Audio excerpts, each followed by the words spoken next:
बिस्मिल्लाहिर्रहमानिर्रहीम। जेॾो तुंहिंजो नाव बाज बोॾियाई मङा, जेॾो तुंहिंजो नाव बाज बोॾियाई मङा, रीथ में रिय थूणीअ, तूं छपर तूं छांव, आऊं गुजाड़ो कहाँ तोखे मालूम सभु कीअं।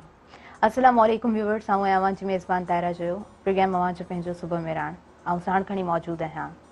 नेक दुआऊं, नेक ख़्वाहिशूं, नेक तमन्नाऊं अव्हां जे लाइ ख़ुशि ऐं आबाद जो पंहिंजनि प्यारनि सां हुजो, पंहिंजे घर वारनि सां हुजो, प्यार ऐं मुहबत वारी अव्हां ज़िंदगी गुज़ारियो, ख़ुशि इख़लाक़ी वारी अव्हां ज़िंदगी गुज़ारियो। जिथे बि आहियो बसि पंहिंजे कम सां दिलि लॻायो, कोशिशि कयो जेको गोल सेट कयो आहे उनखे विदिन टाइम अचीव कजे। व्यूअर्स, सुबुह सुबुह जो टाइम आहे ऐं सुबुह जो टाइम यकीनन सुठो थींदो आहे। इन ॻाल्हि ते मुंहिंजो इलाही बिलीव आहे त जेकॾहिं मॉर्निंग टाइम सुठो आहे त पोइ ॾींहुं सॼो सुठो गुज़री सघे थो। ठीकु आहे, असां स्केड्यूल बि तयारु कंदा आहियूं, समटाइम्स उहो जेको असां सेट कंदा आहियूं विदिन टाइम उन शइ खे बि पूरो नथा करे सघूं, पर कोशिशि पंहिंजी जुस्तजू खे माण्हू न छॾे, उहा परसिस्टेंसी इंसान में हुजे। ॿी ॻाल्हि त अॼु on the world level science day celebrate कयो वञे पियो। साइंस जी तरक़ी आहे, टेक्नोलॉजी तरक़ी आहे जो असां अव्हां ईअं इंटरेक्ट करियूं पिया। अव्हां खे ॿुधाईंदी हलां त program on the screen live हले पियो ऐं गॾोगॾु प्रोग्राम फेसबुक ते हली रहियो आहे। ॿी ॻाल्हि त प्रोग्राम सां गॾु गॾु स्क्रीन ते हिकिड़ो नंबर हली रहियो आहे, तव्हां उहो डायल करे सघो था, प्रोग्राम में शामिलु थी सघो था। हिकु दफ़ो आउं अनाउंस कंदी हलां थी 02221028555। तव्हां इहो डायल कयो, असांजे प्रोग्राम में शामिलु थियो। अॼु जे टॉपिक जे हवाले सां पाण ॻाल्हाईंदासीं, माहौलियात ते पाण ॻाल्हाईंदासीं। माहौल असांजो कीअं तब्दील थिए पियो, क्लाइमेट चेंज जो असरु कीअं थिए पियो, दुनिया उन ते ॻाल्हाए पई ऐं कोशिशूं थियनि पियूं त जेके ज़हरीला मादा आहिनि, जेके ज़हरीलू गैसिस आहिनि, उनजो असरु जॾहिं असां जहिड़नि कंट्रीज़ ते थिए थो, ज़ाहिरी ॻाल्हि आहे पोइ अहिड़ा डिज़ास्टर्स असां वटि अचनि था, माण्हू घणो भोॻनि था, मज़दूर तबिको घणो भोॻींदो आहे। ऐं इहा त बसि ऐं ईअं चई सघां थी त हिकिड़ी रिवायत थी वई आहे, असांजी सिंध घणो भोॻंदी आहे। व्यूअर्स, असांजे प्रोग्राम में सुठा महिमान बि मौजूदु आहिनि। दानिश जुतोई साहब असांजे प्रोग्राम में मौजूदु आहिनि, पाण एजुकेशनिस्ट आहिनि। ऐं अव्हांखे ॿुधाईंदी हलां त हिन प्रोग्राम सां बि ख़ासि तावन कयो आहे कैडबरी डेयरी मिल्क। ऐं कैडबरी डेयरी मिल्क वारनि जो स्लोगन ॾाढो सुठो आहे, चवंदा आहिनि त अंदर की अच्छाई को ॿाहिरि छलकने दो, कुझु अच्छा हो जाए कुझु मीठा हो जाए। जेके असांजा महिमान आहिनि असांजे अंगण ते मौजूदु आहिनि, सननि खे आउं भलीकार चवां थी। अस्सलाम वालेकुम। वालेकुम सलाम। कीअं आहियो सर, ठीकु आहियो? बिल्कुलु ठीकु, अल्लाह जे एहसान। ज़बरदस्त। तव्हां खां असां पहिरीं पुछंदासीं तव्हांजी मॉर्निंग कीअं हूंदी आहे? मॉर्निंग ॾाढी सुठी हूंदी आहे ऐं उहो हिकिड़ो शहर आहे त सांझ केॾी न सुरमई हूंदी, पहिरें ॾींहं जो पुरनमी आहे, सो पहिरें ॾाढी सुठी हूंदी आहे। पहिरें फुटी जॾहिं सिजु निकिरंदो ई आहे पियो त सुबुह जो जाग थींदी आहे ऐं सुबुह जो उथी सलाम कबो आहे अलाह खे, अलाह खे यादि कबो आहे ऐं उनखां पोइ जेको आहे ज़िंदगी जूं ॿियूं जेके एक्टिविटीज़ आहिनि उहे स्टार्ट थींदियूं आहिनि। ज़बरदस्त, सुठी मॉर्निंग अव्हां जी। अॼु साइंस डे आहे, कीअं कंट्रीब्यूट कंदो प्रोग्राम में? बस ही साइंस ई त आहे जो पाण अॼु हिते ॻाल्हायूं पिया, सॼी दुनिया ॿुधे पई ऐं साइंस इंसान जी ज़िंदगी में जेके बहितरी जेका आंदी आहे, जेका तरक़ी आंदी आहे, उहा हर एस्पेक्ट खां, उहा इंसानियत जी भलाई जी हुजे या इंसानियत जी जेका तबाही आहे, ॿई एस्पेक्ट आहिनि साइंस जा।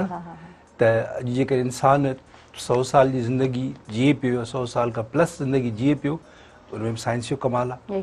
ऐं जेकॾहिं डायनामाइट ठहियो त उहो बि साइंस जे करे थियो, पर जॾहिं उन ठाहियो जे ठाहिण वारे त उन चयो त मूंखे ॾाढो अफ़सोस आहे त मूं हीअ एक्सप्लोरेशन जे लाइ शइ ठाही हुई त इहे जेके टनल्स आहिनि उन्हनि खे जल्दी जल्दी माना टोड़ियो वञे, इहे जेके पहाड़ आहिनि उन सां जल्दी जल्दी टोड़िया वञनि त जीअं इंसाननि जो वक़्तु बचे, हितां रोड ऐं रस्ता ठहनि त जीअं इंसानियत तरक़ी करे।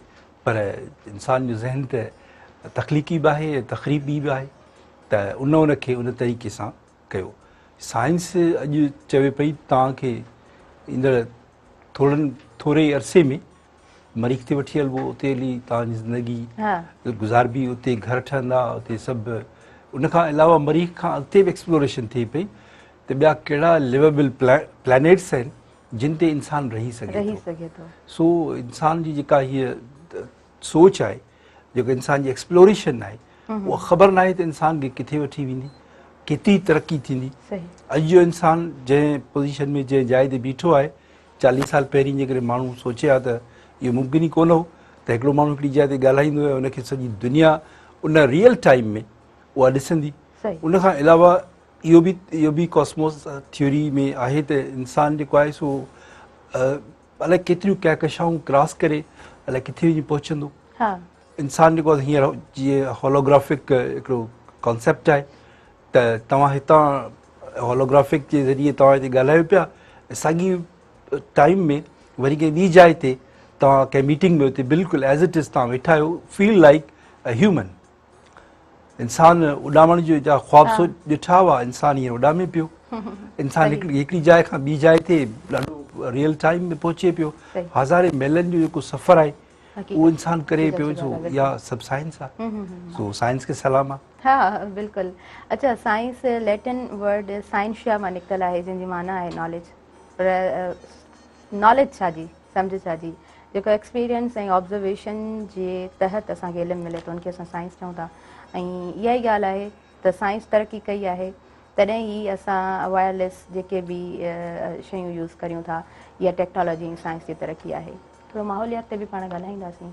क्लाइमेट चेंज जहिड़े तरीक़े सां दुनिया में डिस्कस कयो वञे पियो, ऐं हुनजो जेको असरु थिए पियो असां जहिड़नि मुल्कनि ते थिए पियो, हुन हवाले सां तव्हां छा चवंदव? क्लाइमेट चेंज में जेके कंट्रीज़ जिन जो तमामु वॾो रोल आहे, जिन जे करे ई जेका असांजी ग्लोबल वार्मिंग थिए पई, उन में सभ खां टॉप ते जेके मुल्क आहिनि उहे मुल्क आहिनि चाइना 23.23% ग्लोबल वार्मिंग में कंट्रीब्यूट पियो करे। ॿिए नंबर ते अमेरिका आहे, टे नंबर ते इंडिया आहे, उनखां पोइ रशिया आहे, उनखां पोइ जर्मनी आहे, उनखां पोइ ॿिया काफ़ी सारा मुल्क आहिनि जेके कंट्रीब्यूट कनि पिया इन ग्लोबल वार्मिंग में।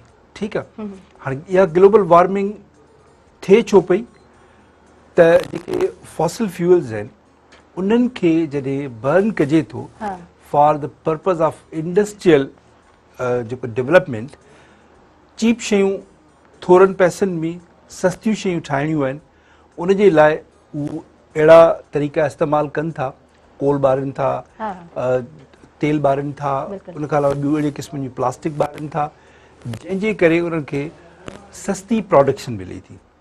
हाणे चाइना माना इन जो मतिलबु इहो आहे त सॼी दुनिया में जेका इहा ग्लोबल वार्मिंग थिए पई उन्हनि जा ॿ वॾा जेके माना कंट्रीब्यूटर आहिनि उहो USA ॿियो चाइना आहे। ठीकु आहे, इन्हनि मुल्कनि खे सोचणु घुरिजे त भई इहो सॼो इफेक्ट उन्हनि जे कंट्रीज़ ते थिए पियो, पर उहे वरी कंहिं न कंहिं तरीक़े सां उनखे कंट्रोल करे पिया वञनि, छाकाणि त उन्हनि वटि टेक्नोलॉजी बि आहे, उन्हनि वटि पैसा बि आहिनि, उन्हनि वटि माण्हू बि आहिनि। असां वटि छा आहे कि असां जहिड़ा ग़रीब मुल्क आहिनि उन्हनि वटि इहो इफेक्ट त अचे पियो ग्लोबल वार्मिंग जो, ठीकु आहे, पर उहे उनखे रोके नथा सघनि, छाकाणि त उन वटि रिसोर्सिस न आहिनि, उहा टेक्नोलॉजी न आहे। ऐं कार्बन डाइऑक्साइड जो असांजे माहौल में जेको वधी वञणु आहे उहो एक्चुअली ग्लोबल वार्मिंग जो काज़ थिए थो, क्लाइमेट चेंज जो काज़ थिए पियो। प्लास्टिक आहे उहा असां तमामु घणी यूज़ कयूं था, वरी उनखे असां ज़मीन में दफ़न करे था छॾियूं। ठीकु आहे, उनखां अलावा ॿियो खोड़ सारो अहिड़ो वेस्ट आहे जेको वेस्ट असां ज़मीन में विझूं था ऐं उहो वेस्ट कार्बन डाइऑक्साइड जी सूरत में कन्वर्ट थी असांजे हिन माहौल खे ख़राबु पियो करे, ओज़ोन लेयर खे ॾींहों ॾींहुं थिन कंदो वञे। अच्छा, ओज़ोन लेयर जॾहिं थिन थींदो त जेका गर्मी आहे उहा असांजी धरतीअ ते अञा तमामु घणो तेज़ असरु कंदी ऐं उनजो माना ॿियो जेको वॾो लॉस आहे उहो इहो आहे त जेके धरतीअ ते जेके स्पेशीज़ आहिनि, जीत आहिनि, मुख़्तलिफ़ जानवर आहिनि जेके असांखे नज़र बि कोन था अचनि, उहे आहिस्ता आहिस्ता मरनि पिया। बिल्कुलु ईअं ई आहे। ऐं असां जेकॾहिं ओज़ोन लेयर जी ॻाल्हि करियूं था त डायरेक्ट जेकी रेज़ असांजी स्किन ते पवंदियूं उन सां केतिरियूं बीमारियूं वधंदियूं, चमड़ी जो कैंसर उन सां वधे थो, त माना मसइला हिकिड़े मसइले मां तमामु घणा मसइला निकिरनि था असां जेकॾहिं ॾिसूं था। अच्छा, साइंस जे हद ताईं तरक़ी कई आहे, उनमें नौजवान जे रोल खे तव्हां कीअं था ॾिसो? साइंस यकीनन असांजे जेका बि हीअ डेवलपमेंट थिए पई इहा साइंस जे करे ई आहे। एग्ज़ैक्टली। ऐं उन में असांजो जेको असांजो नौजवान जॾहिं चऊं था, मीन्स हूअं त हीअ सॼी दुनिया असांजी आहे, हिन सॼी दुनिया जा जेके नौजवान आहिनि उहे सभु असांजा आहिनि, पर जॾहिं असांजो नौजवान जॾहिं असीं टर्म यूज़ कयूं था त असीं हिकदमि सिंध जे उन दायरे में अची वञूं था। ऐं जॾहिं सिंध जे नौजवान खे असां ॾिसूं था त उहो साइंस में किथे बीठो आहे त उहो साइंस में अॼु बि 100 साल पोइ ते बीठो आहे। जेका असांजी यूनिवर्सिटीज़ जेका डेवलपमेंट करे पई, उहा डेवलपमेंट 100 साल पुराणी आहे, इनोवेशन न पई थिए असां वटि। दुनिया तमामु घणो अॻिते निकिरी वई आहे, दुनिया हींअर मेटावर्स ॾांहुं वञे पई, ठीकु आहे, दुनिया हींअर आर्टिफिशियल इंटेलिजेंस जे ज़रिए कंट्रोल करे पई, पर असांजो जेको नौजवान आहे उहो अञा ताईं उन्हनि कॉन्सेप्ट्स खे सम्झण खां बि कासिर आहे। असां वटि का इन्वेंशन न पई थिए, हालांकि असां वटि हींअर टेक्नोलॉजिकली एडवांसमेंट दुनिया में एतिरी अची वई आहे जो इनोवेशन करे सघिजे थी। असां वटि साइंटिस्ट पैदा थी सघनि था, पर तव्हां जेकॾहिं डेटा खणो यूनिवर्सिटीज़ जी, रिसर्च इंस्टीट्यूशन्स जी, त तव्हांखे उते को बि अहिड़ो को एग्ज़ाम्पल, का अहिड़ी न्यूज़, का अहिड़ी स्टोरी न मिलंदी त भई फलाणी यूनिवर्सिटी हेतिरा नौजवान जेके आहिनि से उहे साइंस टेक्नोलॉजी में हिन साल पास आउट कया आहिनि ऐं उन्हनि हीअ इनोवेशन कई आहे। सो इहो असांजो अलमियो आहे। असां हर भेरे इन ते ॻाल्हाईंदा आहियूं, ज़िक्र कंदा आहियूं, गवर्नमेंट खे बि रिक्वेस्ट कंदा आहियूं, पर असांजी ॻाल्हि उहा ई आहे त असांजो आवाज़ जेको मूंखे ईअं फील थींदो आहे जेतिरा बि टॉक शोज़ थियनि था, जेतिरियूं ॻाल्हियूं थियनि थियूं, उहे हिकु कमरे जी हद ताईं या जंहिं ताईं डिलीवर थियनि थियूं असांजा जेके व्यूअर्स आहिनि ॿुधण जी हद ताईं उहे शयूं आहिनि। उहा ई ॻाल्हि त ज़बानी कलामी ॻाल्हियूं असां वटि घणी थी वेंदियूं आहिनि, पर उन ते अमल घटि थींदो आहे। हज़ारनि जी तादाद में असां वटि स्टूडेंट्स निकिरनि था, पास आउट कनि था, का अहिड़ी स्ट्रेटजी कान्हे का जो उन्हनि स्टूडेंट्स खे उन्हनि जी स्किल्स खे इनहांस कयो वञे, उन्हनि जे स्किल्स खे वधायो वञे ऐं उन्हनि खे हिकिड़ो एक्सपेरिमेंट जे तहत कमु ॾिनो वञे ताकी हू बि कुझु सिखनि ऐं हिन मुआशिरे जे लाइ बि कुझु करे सघनि। त इन में भला खोट, इन जो छा कारण आहे, छा था सम्झो? रीज़न इहो आहे त इंस्टीट्यूशन्स खां वठी इंडिविजुअल्स ताईं न हर जाइ ते एम्प्टी प्रॉमिसिस आहिनि। हिकिड़ो टर्म मूं ॿुधो, empty promise means even United Nations बि जेकॾहिं ॻाल्हि करे थी त उन जे ॻाल्हि में त असरु हुजणु घुरिजे न। उहो दुनिया जे क़ौमुनि जी हिकिड़ी अहिड़ो हिकिड़ो इदारो आहे जेको पाबंद करे सघे थो सभिनी मुल्कनि जे लीडर्स खे त उहे इम्प्लीमेंट कनि, पर जॾहिं यूनाइटेड नेशंस जहिड़े इदारे में बि एम्प्टी प्रॉमिसिस थियनि त पोइ मुल्की लेवल ते बि एम्प्टी प्रॉमिस हूंदा, उहे प्रोविंशियल लेवल ते बि एम्प्टी प्रॉमिस हूंदा, उहे यूनिवर्सिटीज़ जे हेड्स जी लेवल ते बि एम्प्टी प्रॉमिसिस हूंदा, उहे इवन जॾहिं उस्ताद ऐं शागिर्द जी हद ते उहा शइ खणी अचबी त उते बि एम्प्टी प्रॉमिस हूंदो। सो हाणे ॻाल्हि इहा आहे त जेकॾहिं यूनिवर्सिटी जो हेड जेको वाइस चांसलर आहे उहो जेकॾहिं पंहिंजी यूनिवर्सिटी जी हिकिड़ी ईअं खणी चए हिकिड़ी सोशल ऑडिट करे त भई मुंहिंजे इंस्टीट्यूशन में हिन साल केतिरा हज़ार कैंडिडेट्स जेके आहिनि, स्टूडेंट्स जेके आहिनि उहे पास आउट थींदा, उन में साइंस जा ग्रेजुएट केतिरा आहिनि, उन में सोशल साइंस जा केतिरा ग्रेजुएट आहिनि, त उहो घटि में घटि एनुअल लेवल ते साल में हिकिड़ो भेरो हिकिड़ी अहिड़ी त असेंबली को ठाहे जिते हू टीचर्स जी परफॉर्मेंस खे इवेल्युएट कनि। हाणे हिकिड़े प्रोफेसर जी पघार 5 लख रुपया पर मंथ आहे। हाणे उहो प्रोफेसर साहब इंतिहाई माज़रत सां उहो करे छा पियो, उहो पंहिंजे पाण खां सवाल करे त उन जी प्रोडक्शन छा आहे। असिस्टेंट प्रोफेसर, लेक्चरर, मतिलबु हिकिड़ी पूरी हायरार्की आहे। उहे सभु माण्हू पंहिंजे इंस्टीट्यूशन्स में छा प्रोड्यूस कनि पिया, हिकिड़ा अहिड़ा नौजवान प्रोड्यूस कनि पिया जिन जी का खपत न आहे, जिन जी स्किल लेवल, जिन जो स्किल सेट जेको आहे उहो दुनिया में किथे सेलेबल न आहे। उहे माण्हू सिर्फ़ु डिग्री वठी ऐं कॉन्वोकेशन करे उन्हनि खे सर्टिफिकेट ॾेई ऐं उहो सेलिब्रेट कनि था, दैट्स इट। त असां में, असांजी सोसाइटी में को अहिड़ो को इंस्टीट्यूशन न आहे जेको उन्हनि खां सवाल करे, ठीकु आहे, त भई ही तव्हां जेके ग्रेजुएट्स कढिया आहिनि उहे ॿिया केॾा, उन्हनि उहे किथे जेको आहे उन्हनि खे जॉब कमु नथो थिए। बिल्कुलु व्यूअर्स, वक़्तु साईअ जो थियो आहे, असां साई जी तरफ़ वधूं पिया, वरी जल्दी सां असां अॻियां टॉपिक खे कंटिन्यू कयूं था। सो काॾे न वञिजो, ॾिसंदा रहिजो ऐं जो पंहिंजो प्रोग्राम सुबुह में राण जंहिंखे तावन कयो आहे कैडबरी डेयरी मिल्क, अंदर की अच्छाई को बाहर छलकने दो, कुछ अच्छा हो जाए, कुछ मीठा हो जाए।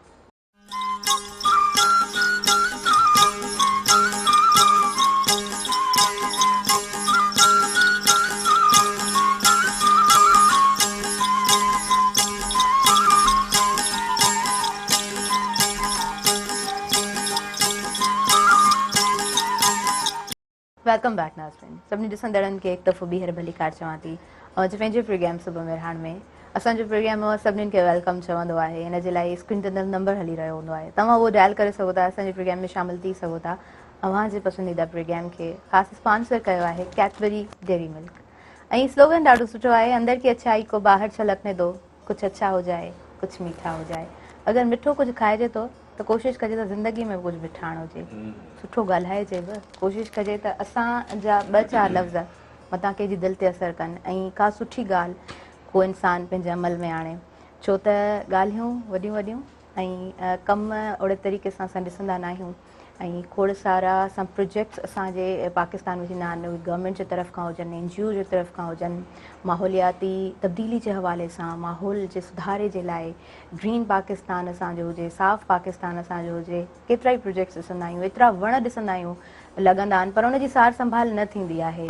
सार संभाल न थींदी आहे त असां सभु कुझु साॻियो भोॻींदा आहियूं। व्यूअर्स, सां मूंखे ॿुधाईंदी हलां त मुंहिंजे प्रोग्राम में हिन महिल जेके महिमान मौजूदु आहिनि, डॉक्टर प्रोफेसर नियाज़ अहमद मेमन साहिबु इसरा यूनिवर्सिटी में पाण पंहिंजूं ख़िदमतूं सर अंजाम ॾियनि था, एनवायरमेंटल एक्सपर्ट पर्सन आहिनि, सदन खे आऊं भली कार चवां थी। Thank you very much Tahira, वॾी महिरबानी तव्हांजी। कीअं आहियो? ठीकु आहियो? अल्हम्दुलिल्लाह, तव्हां ठीकु आहियो? अल्हम्दुलिल्लाह, आऊं बिल्कुलु once again thank you very much Mehran TV. Sir thanks to you, तव्हां आया आहियो। यकीनन असांजो प्रोग्राम यकीनन सुठो मूंखे थींदो अर्ली मॉर्निंग बेहतर अचणो 9:30 बजे एज़ यूजुअल, पर हाणे बिकॉज ऑफ सम असाइनमेंट्स थोरो प्रॉब्लम थिए थो कॾहिं कॾहिं, हा हा सो लेट सेट जी या हुनजी थींदो बिल्कुलु रहंदो आहे। Once again thank you very much Mehran TV, तव्हां वरी सॾे वरितो, लख कुर्ब तव्हांजा, तव्हांजे डायरेक्टर साहिब जा।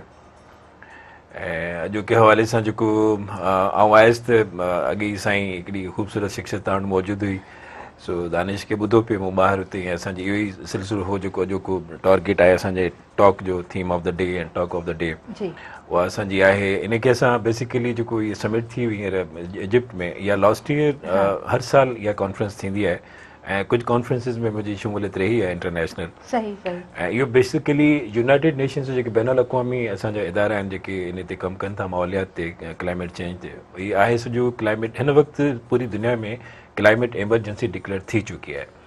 ऐं आउं तव्हांखे इहो अर्ज़ु कंदो हलां त जेकॾहिं स्टडीज़ जेके माण्हू कनि था या जेके असांजा रिसर्चर्स आहिनि, उहे ॿुधाइनि था त हिन 500 सालनि में पहिरियों दफ़ो यूरोप एतिरो गरम थियो। ऐं जॾहिं हिन वक़्तु हिन समिट में जॾहिं स्टार्टिंग थी त हुनजो जेको सेक्रेटरी जनरल जेको आहे उन बुटर साहब उन ईअं ॿुधायो त पाकिस्तान में 1/3 त ओवर फ्लडेड थी वियो, ऐं असां वटि इंफ्रास्ट्रक्चर जो त डैमेज त थी चुको आहे मुकमिल तौर ते, ऐं उनजा रीज़न्स कहिड़ा आहिनि उन्हनि खे फॉलोअप करिणो हो। ऐं आउं तव्हांखे हिकिड़ी हैरत जहिड़ी ॻाल्हि ॿुधायां त यूनाइटेड नेशंस बैन अल-अक़वामी तौर ते कमु करे थी, ऐं उन में हैरत जहिड़ी ॻाल्हि इहा आहे त 192 कंट्रीज़ आहिनि, इवन 193 कंट्रीज़ आहिनि जेके असांजे एग्ज़िस्ट कनि था। ऐं लास्ट ईयर जेको पेरिस में जेका एग्रीमेंट थी हुई उन में उहो डॉक्यूमेंट मोड आहे अञा स्टिल, त उन में इहो सभिनी कंट्रीज़ खे चयो त भई हाणे ठीकु आहे जेकी कुझु थियो आहे उहो त ठीकु आहे, पर हाणे अचो त इनखे गॾिजी इंटरनेशनल लेवल ते बैन अल-अक़वामी तौर ते सभु नेशंस गॾिजी 2030 ताईं हिकिड़ो गोल अचीव कयो। 230 2030 असांजे इन सिलसिले जो हिकिड़ो टारगेटेड ईयर आहे। ऐं उन में ऐं इन खां पहिरीं जेको यूनाइटेड नेशंस ॾिनो उहो वाटर क्वालिटी मॉनिटरिंग ते उन्हनि जो जेको 17 गोल्स आहिनि जिन खे सस्टेनेबल डेवलपमेंट गोल्स चइबो आहे, SDGs चइबो आहे। उन मां 6 नंबर गोल जेको आहे उहो असांजी वाटर क्वालिटी ते जेका मुंहिंजी स्पेशलिटी आहे या PhD मुंहिंजी उन में आहे, त उहो बि अचीव करण जे लाइ 2030 जो साल रखियो वियो आहे जंहिंखे सस्टेनेबल डेवलपमेंट गोल्स चवंदा आहिनि। इन खां पहिरीं मिलेनियम डेवलपमेंट गोल्स हूंदा MDGs हुआ, उहे 2015 ते ख़तमु थिया। 2015 ऐं ऑनवर्ड्स जेको आहे उहो असांजा सस्टेनेबल डेवलपमेंट गोल्स आहिनि। इन सां गॾोगॾु जेको असांजो जेके छाकाणि त जेके माहौलियाती असांजो चेंजिस आहिनि, हाणे हिन वक़्तु एमरजेंसी डिक्लेयर्ड आहे बेसिकली, जंहिंखे असीं क्लाइमेट एमरजेंसी चऊं था। ॿियो क्लाइमेट जस्टिस, 2 शयूं आहिनि जेके हिन वक़्तु एग्ज़िस्ट कनि थियूं थ्रू आउट वर्ल्ड। पाकिस्तान जी कंट्रीब्यूशन आहे, पर तव्हांखे हैरत थींदी न पाकिस्तान जो जेको हिन वक़्तु जेको टारगेटेड थीम आहे उहो इहो आहे त 45% ऑफ एमिशन्स जेके आहिनि असांजूं, माना जेके असांजो धुओं थिए थो या जेके असांजूं ॿियूं ख़राबियूं आहिनि जंहिंजे करे माहौल ख़राबु थिए थो, उनखे कट ऑफ 45% ताईं खणी वञिणो आहे। माना इनखे मोर देन जेतिरो आहे, मिसाल जेकॾहिं 90% आहे त इनखे असांखे 45% ते खणी वञिणो आहे, ऐं इहो 2030 ताईं करिणो आहे, जेको बिल्कुलु इम्पॉसिबल आहे। थी कोन सघंदो ऐं थी कोन सघंदो त उनजे करे जेको सो उहे इहे सभु जेका गॾिजाणी थी जंहिंमें प्राइम मिनिस्टर साहिब बि वियो त इन खे कंहिं न कंहिं तरीक़े सां सम हाउ जेके असांजा पॉलिसी मेकर्स आहिनि उन्हनि खे असांजा एक्सपर्ट्स जेके आहिनि उहे इहो थीम ॾियनि त भई हीअ तव्हां हीअं करे सघो था 19th ऑफ दिस मंथ मुंहिंजो हिकिड़ो सेमिनार हो तमामु ह्यूज सेमिनार हो इसरा यूनिवर्सिटी जे ऑडिटोरियम में उहो वाटर क्वालिटी माने fresh water for better health त मूंखां हिकिड़े सुठे माण्हू सुवालु पुछियो हिकिड़ो सुठो माण्हू मीन्स सुठो इंजीनियर हो he was an good engineer and he was a very good environmental expert उन मूंखां पुछियोसीं पोइ असीं करे छा था सघूं मूं चयो असां कोन ॿुधाईंदा असीं ॿुधाईंदासीं त हीअं कबो करण वारा ॿिया आहिनि ॾिसो न स्टेक होल्डर्स त हुअणु खपनि न ऐं we are not having stake holders unfortunately government is main stake holder in this issue साईं ॻाल्हायो साईं एजुकेशन ते ॻाल्हायो प्रोफेसर ते ॻाल्हायो वाइस चांसलर ते ॻाल्हायो ठीकु आहे वाइस चांसलर खे तव्हां ॿुधाईंदो त हीअं कयो न हू चवंदो मूंखे ॿुधायो वाइस चांसलर्स कॾहिं कॾहिं जेके आहिनि उन एरिया जा न हूंदा आहिनि उन एरिया ऑफ स्टडी जो न हूंदो आहे उनखे ॿुधाइणो पवंदो आहे उनखे हिकिड़ो सबमिशन नोट ॾियणो पवंदो आहे साईं हीअ प्लान आहे पोइ उहो एग्ज़िस्ट कंदो आहे या उन ते अप्रूवल ॾींदो आहे त अप्रूवल ॾियण वारा जेके आहिनि असांजी गवर्नमेंट सेक्टर जा माण्हू आहिनि उन्हनि खे ऐं मुंहिंजे ख़्याल में हाणे त ॿुधाइण जी ज़रूरत बि कोन्हे हिकिड़ो रोड ख़राबु आहे भॻो पियो आहे उनखे ठहिराइण जे लाइ कंहिंखे ॿुधाईंदो स्टेक होल्डर्स आहिनि न म्यूनिसिपल आहे टाउन कमेटी आहे म्यूनिसिपल आहे उनखां मथेदार आहिनि वरी हिकिड़ो चेन ठही पई आहे वासा आहे जेके मैनेजमेंट जा जेके स्टेक होल्डर्स आहिनि हाणे प्रॉब्लम इहो आहे त असां वटि तव्हां मींहनि खे रोके सघो था how can you stop the rainfall जंहिंखे असां हींअर हाणे रेनफॉल कोन था चवण उन्हनि खे असांखे इंटरनेशनली स्टॉर्म वाटर था चवनि हिन वक़्तु रेनफॉल कोन्हे 188% जेको आहे ज़्यादा थी आहे पंहिंजो रेनफॉल पाकिस्तान में पूरी इंफ्रास्ट्रक्चर तबाह छो तबाह थी रीज़न केरु ॿुधाईंदो हिकिड़ो आम माण्हू ॿुधाईंदो जेको पंहिंजे माल सूधो रोड ते वेठो आहे have you seen the life during these flooded areas I have been visiting many of the times असांजी इसरा जी पूरी मेडिकल टीम जेका आहे उन ख़बर न आहे अलाए केतिरियूं very hardly they have worked out ऐं लाइफ खे जेतिरो असां हुते ॾिठो आहे न एतिरो क्रुशियल टाइम में मूं ॾिठो I have never seen in my life ई ज़िंदगीअ जा इहे सिलसिला कीअं असां सुधारींदासीं इहो हो हिन समिट जो जंहिंखे COP27 चवंदा जेका वरी COP28 जेका आहे उहा दुबई में थियणी आहे ईंदड़ साल नवंबर में त असांखे खपे त असीं फ्रॉम द रूट माण्हू जी सोच में विझो त बाबा तुंहिंजो कॉन्ट्रीब्यूशन कहिड़ो आहे हिकिड़े ले मैन जो जंहिंखे ले मैन चवंदा आहियूं न जंहिंखे का ख़बर कोन हूंदी आहे but he is contributing lot of the things to the environment किचिरो कॾहिं उछले छॾींदो ऐं तव्हां ॾिठो असांजी प्रैक्टिस थी वई आहे न तव्हां पंहिंजे घर जे ॿाहिरां घर मां कढंदो पोइ भले ॿिए जे घर में हलियो वञे कोई इशू कोन्हे घिटी में उछले छॾींदासीं घिटी खे साफ़ु करण वारो केरु कोन्हे घिटी मां खणी वरी कंहिं ॿी जाते डंपिंग कंदासीं डंपिंग वारा उतां जेके वॉटर एंड बॉर्न डिज़ीज़िस आहिनि या ॿिया जेके मामला आहिनि जेके कम्युनिकेबल डिज़ीज़िस आहिनि उहे अची थी वञनि डेंगी आहे उन सां गॾु मलेरिया आहे हींअर केतिरा केसिस तव्हांजा डेंगी जा आहिनि पाकिस्तान में हलनि था त उहो हिकिड़ो एग्ज़िस्टिंग डिज़ीज़िस आहिनि जेके प्रॉब्लम कनि थियूं त COP27 जो मक़सदु जेको हुयो त पाकिस्तान बि हुनजो सिग्नेटरी आहे पाकिस्तान खे बि हुन ते असांखे बि हुनखे वधि में वधि कोशिशि इहा कयूं त असांजी रेनफॉल ऐं तव्हांखे इहो बि ॿुधाईंदो हलां त पाकिस्तान में 7231 ग्लेशियर्स आहिनि घणा आहिनि 7231 नियर अबाउट अप्रॉक्सीमेट जेको ग्लोबल वार्मिंग जेका आहे उनजी हाणे हिन वक़्तु टारगेट छा आहे 230 ताईं 1.5 डिग्री सेंटीग्रेड खे असांखे कंट्रोल करिणो आहे किथां कंदासीं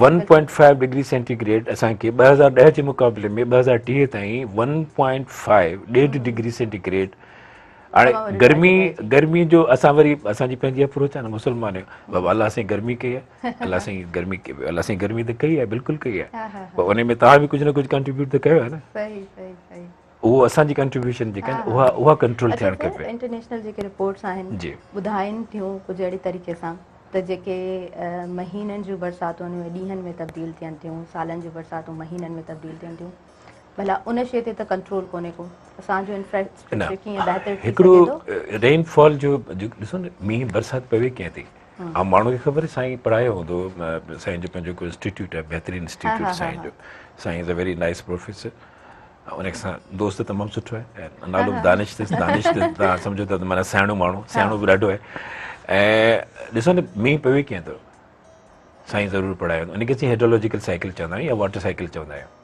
थिए ईअं थो त जेके समुंड आहिनि असांजा समुंडनि जो पाणी जेको आहे सो इहो कंडेंस थींदो आहे पहिरीं इन में एवापोरेशन थींदी आहे हैवी टेम्परेचर जेतिरो टेम्परेचर ज़्यादा ओतिरी एवापोरेशन मथे वेंदी अच्छा उन खां पोइ जेके प्लांट्स आहिनि या जेके पौधा आहिनि या जेके इन्हनि में बि साहु आहे इट्स लाइफ त उन मां बि ट्रांसपायरेशन थींदी आहे पाणी मां जेका समुंड मां थी उनखे असां चवंदा आहियूं एवापोरेशन जेका तव्हां हाणे माशाल्लाह PhD जो तयारियूं पियूं थियनि ऐं वरी जेका प्लांट्स मां थिए पियो आहे ट्रांसपायरेशन ॿिन्ही खे मिलाए चइबो आहे एवा ट्रांसपायरेशन इहा मथे जॾहिं बुखारनि जी सूरत में वेंदी आहे त पोइ वञी कंडेंस थींदी आहे हवा लॻंदी त वरी मींहुं पवंदो त जे higher the temperature more the evaporation and more the transpiration means more the rainfall basic छा थियो टेम्परेचर हाणे टेम्परेचर खे तव्हांखे घटाइणो आहे थीम आहे असांजो by 230 you have to reduce 1.5 degree centigrade हाणे इहे असांजा कीअं आहिनि असांजी डिफॉरेस्टेशन प्रॉब्लम आहे सभ खां वधीक जेको प्रॉब्लम हिन वक़्तु साम्हूं आयो आहे उहो आहे ड्राफ्ट जो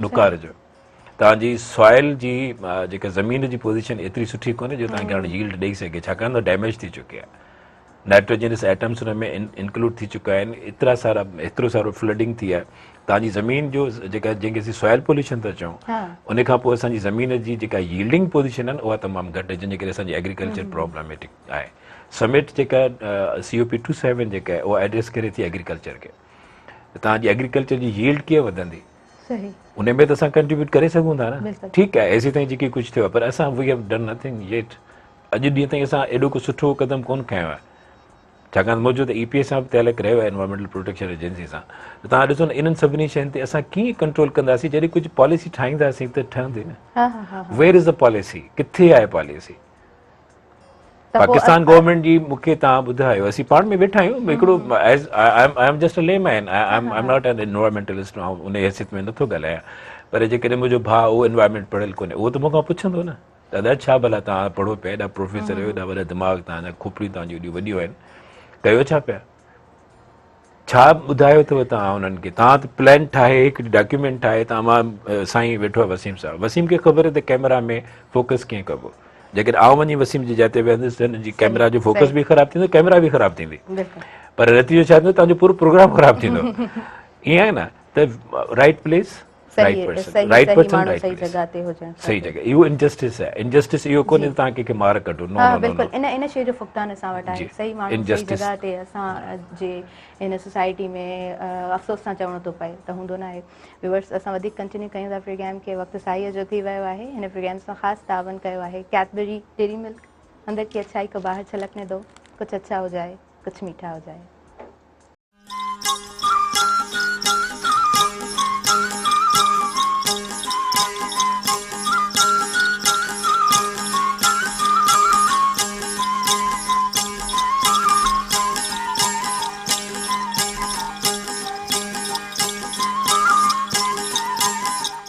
वेलकम बैक नाज़रीन सभिनी ॾिसंदड़नि खे हिकु दफ़ो ॿीहर भलीकार चवां थी अवांजे पंहिंजे प्रोग्राम सुबुह में राण में ऐं प्रोग्राम खे स्पॉन्सर कयो आहे कैडबरी डेयरी मिल्क अंदर की अच्छाई को बाहर छलकने दो कुछ अच्छा हो जाए कुछ मीठा हो जाए सो असां मिठो पंहिंजे महिमाननि खे खाराईंदासीं त दानिश खे खाराए चुका आहियूं सर नियाज़ अहमद खे ज़रूरु खाराईंदासीं अच्छा व्यूअर्स हाई अमाउंट में तव्हांखे हिन में कैलोरीज़ बि मिलंदियूं ऐं ॿी ॻाल्हि त जेकॾहिं तव्हां कुझु मिठो रखणु पंहिंजे बैग में पसंदि कंदा आहियो त ईज़ी टू कैरी आहे तव्हां रखी सघो था पंहिंजे बैग में मीन्स हिनखे तव्हांखे ज़रूरु ट्राई करिणो आहे ज़रूरु बाय करिणो आहे अच्छा सर असां साइंस जी ॻाल्हि कयूं पिया असां तरक़ी जी ॻाल्हि कयूं पिया असां इंटरनेट जी दुनिया जी ॻाल्हि कयूं पिया एनवायरमेंट जी ॻाल्हि कयूं पिया ॿार खे प्रैक्टिकल कीअं कजे स्कूलिंग सिस्टम कीअं हुजे एज़ एन एजुकेशनिस्ट तव्हां कीअं कंदा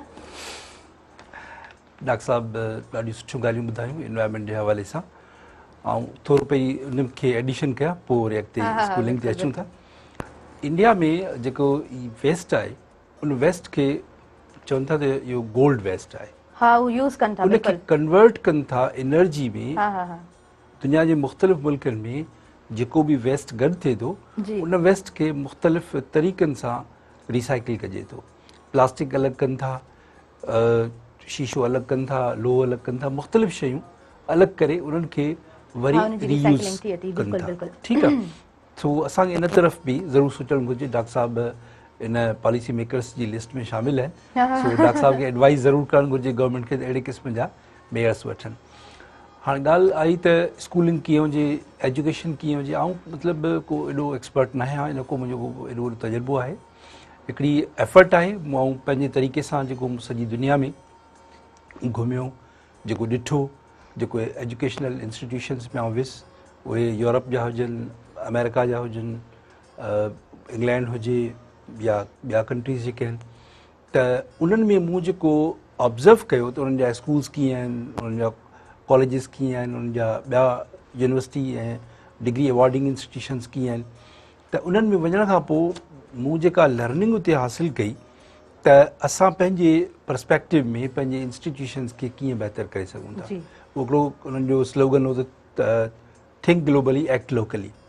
सो उहा असां रेप्लिका करण जी कोशिशि कई। पंहिंजे हिकिड़ो इंस्टीट्यूशन हैदराबाद में बि ठाहियो, भिटशा में बि ठाहियो, ऐं उन थॉट खे ॿियनि स्कूलनि जे टीचर्स सां, हेड टीचर्स सां शेयर कंदा रहियासीं। हाणे ॻाल्हि इहा आहे त जेके असांजा इंस्टीट्यूशन्स आहिनि उन्हनि में जेका तालीम आहे उहा तालीम सिर्फ़ु किताब खे ब्लैक बोर्ड ते, वाइट बोर्ड ते ट्रांसफ़र थो कजे, ठीकु आहे। वरी उहा साॻी शइ ॿार जी कापी ते ट्रांसफ़र थिए थी, जेको ॿार जो बेसिकली ज़हन आहे उन मां उहा गुज़रे नथी। असां वटि क्लासरूम जी टीचिंग इन तरीक़े सां थिए थी। वरी अचूं एज़ ए इंस्टीट्यूशन त असां वटि उहे लेबॉरेटरीज़ न आहिनि। साइंस जे शइ जो नालो आहे, तव्हां ॿुधायो त अॼु साइंस जो ॾिहाड़ो आहे, ठीकु आहे, साइंस डे आहे, वर्ल्ड साइंस डे आहे, त जंहिं शइ जो नालो साइंस आहे उहा असांजे इंस्टीट्यूशन्स में मौजूदु न आहे। उहो स्कूल हुजे चाहे कॉलेज हुजे। तव्हां रैंडमली कंहिं बि सुठे स्कूल में हलिया वञो, ऐं गवर्नमेंट जे स्कूल जी ॻाल्हि थो कयां, त तव्हांखे उते साइंस लैब एक्टिव न मिलंदी। कॉलेज में वञो, रैंडमली कंहिं में हलिया वञो, तव्हांखे उते साइंस लैब एक्टिव न मिलंदी। हाणे जॾहिं ॿार बेसिक लेवल ते साइंस जी उन एक्सपेरिमेंट्स खे परफॉर्म न कंदो त उहो साॻियो ॿार जॾहिं यूनिवर्सिटी में वेंदो उहो छा वञी कंदो, ठीकु आहे। पोइ थिए छा थो, डॉक्टर साहब त असांजा उस्ताद आहिनि ऐं बहितर इन ते अञा ॿुधाए सघंदा, त यूनिवर्सिटीज़ में बे फॉर्मेलिटी जे तौर ते उहे सभु शयूं परफॉर्म कराए, उहे साल पूरा करे, उन्हनि जा उहे एक्सपेरिमेंट्स, उन जा प्रैक्टिकल्स, उहो सभु कुझु उन्हनि जी डिग्रीज़ में लिखी ॿार खे जॾहिं ॿाहिरि कढनि था, भई कहिड़ो सबबु आहे जो फिज़िक्स जो ग्रेजुएट का असांखे नंढड़ी इनोवेशन, का नंढड़ी टेक्नोलॉजी नई कोन थो ॾिए। इलेक्ट्रॉनिक्स जो जेको असांजो शागिर्दु आहे, जेको BS थो करे, ठीकु आहे, जेको MS थो करे, असां वटि यूनिवर्सिटीज़ में हाणे PhD बि थिए पई, त उहे मतिलबु का नई शइ छो कोन पिया ॾियनि। इहो हिकिड़ो असां लाइ वॾो सवाल आहे। असां वटि फुक़दान आहे, जॾहिं त हज़ारनि जी तादाद में असां वटि स्टूडेंट्स निकिरनि था, त पोइ अहिड़ी का छो हिकमत अमली कोन्हे का जंहिंसां असां तरक़ी करे सघूं। स्कूलिंग सिस्टम, ऐं अव्हां खां बि पुछंदमि, तव्हां कीअं ॾिठो आहे ॿाहिरि, हिते स्कूलिंग सिस्टम कीअं ॾिसो था, बहितरी कीअं हुजणु खपे? ॾाढो हिकिड़ो कॉम्प्लिकेटेड क्वेश्चन आहे ऐं कॉम्प्लिकेटेड सब्जेक्ट आहे।